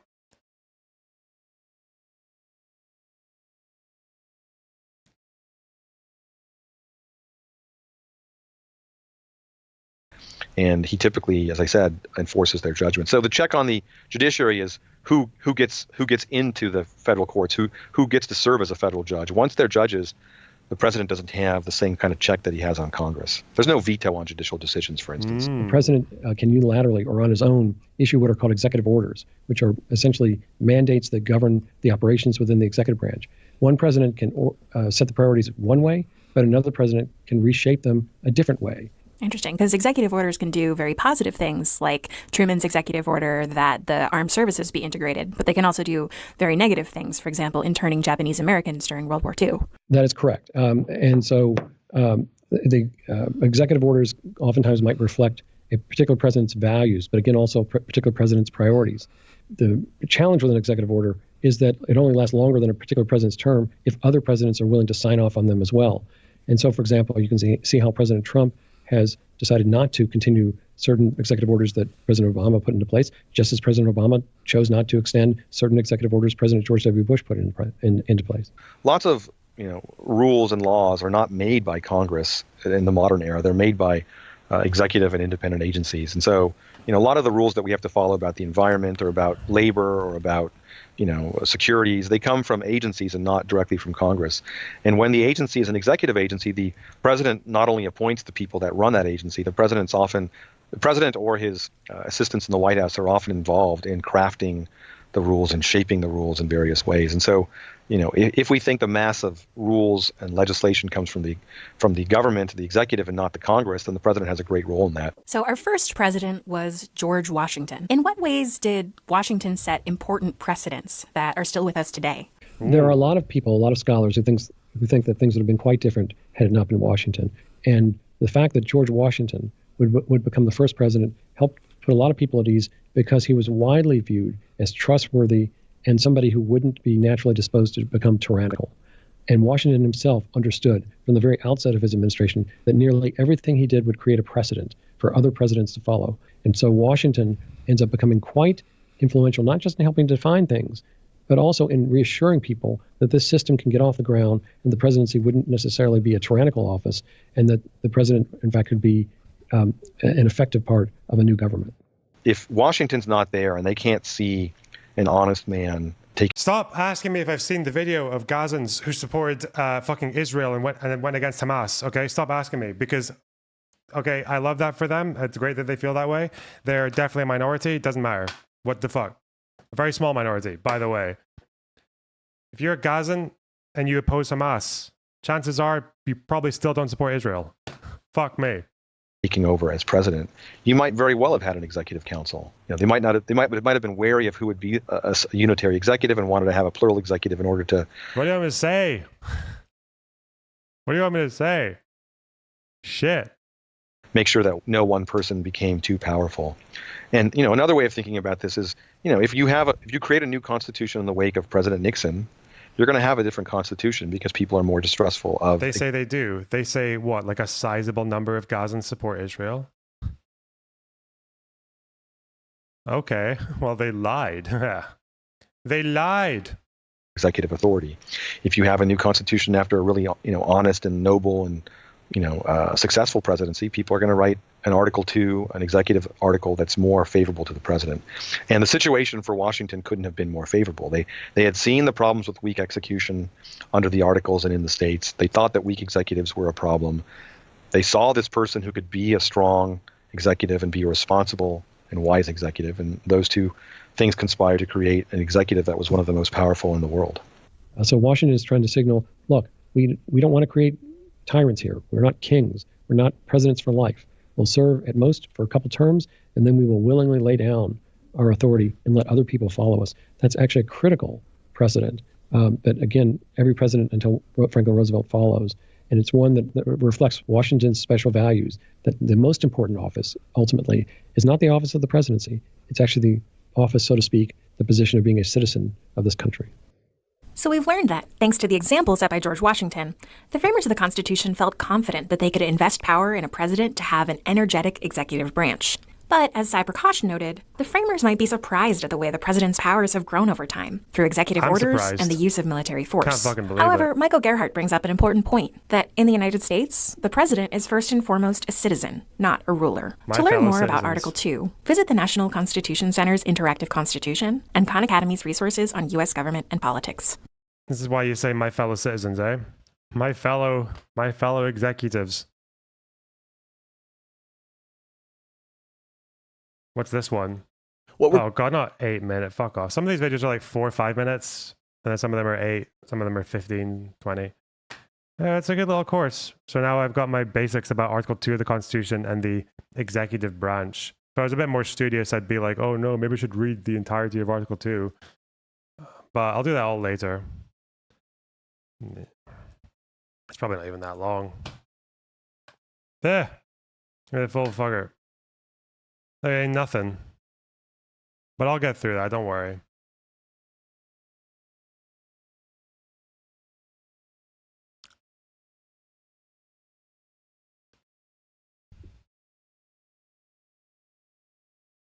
I'm very surprised by how much power the executive branch has, guys.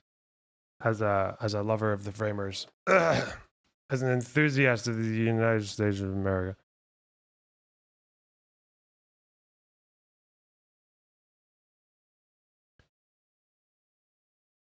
What if we run government like a business? You're fired. Okay. How much power do they have? Bro, so much. They got so much power. You wouldn't believe it. Obscene amounts of power, like nothing you've ever seen. Tremendous power. Anyway. The worst kind. And you can take it from me, I know plenty of presidents. Some of them good people. Some not so good. Not so good at all. Bad people, one might say.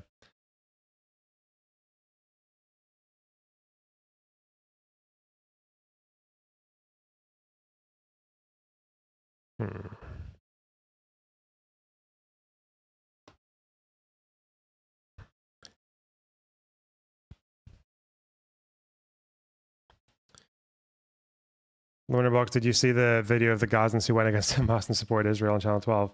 No, I didn't, but I did see the video of the Israelis who support Hamas and oppose Israel, and they want Hamas to win. Those guys. And I actually thought it'd be better to just watch them and not your stupid fucking fake news one, because I want to be more representative of the national opinion consensus. Yeah. Yeah, I saw it. I was there. JVP. And JVP didn't exist in Israel. Those are called communists. Yeah, I saw them. The bad. I met someone. I don't know if he supported Hamas, but he was like a communist and shit.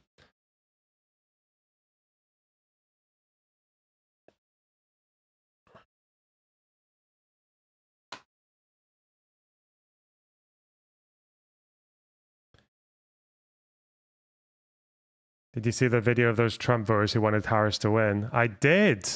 Huge. Big news. Couldn't believe it. Didn't even want to believe it was real, but I couldn't help myself. When the truth stares you that hard in the face. Okay. Fuck off. I probably won't stream tomorrow. Or the day after? Well, maybe the day after. We'll do more US stuff though. Turns out there's actually not that much to learn. It's not that much to learn about the United States. It's a pretty fucking short history. You know, there's no 1500s wars that matter. Did you see the video of the Lorna Box fans who wanted History Speaks to win? Many such cases. Okay. All right. Thanks for the sub, Nicholas. No, that's a sub, not a membership. Why would I thank you for that? God. All right. Take care, guys. Love you. Bye. Bye.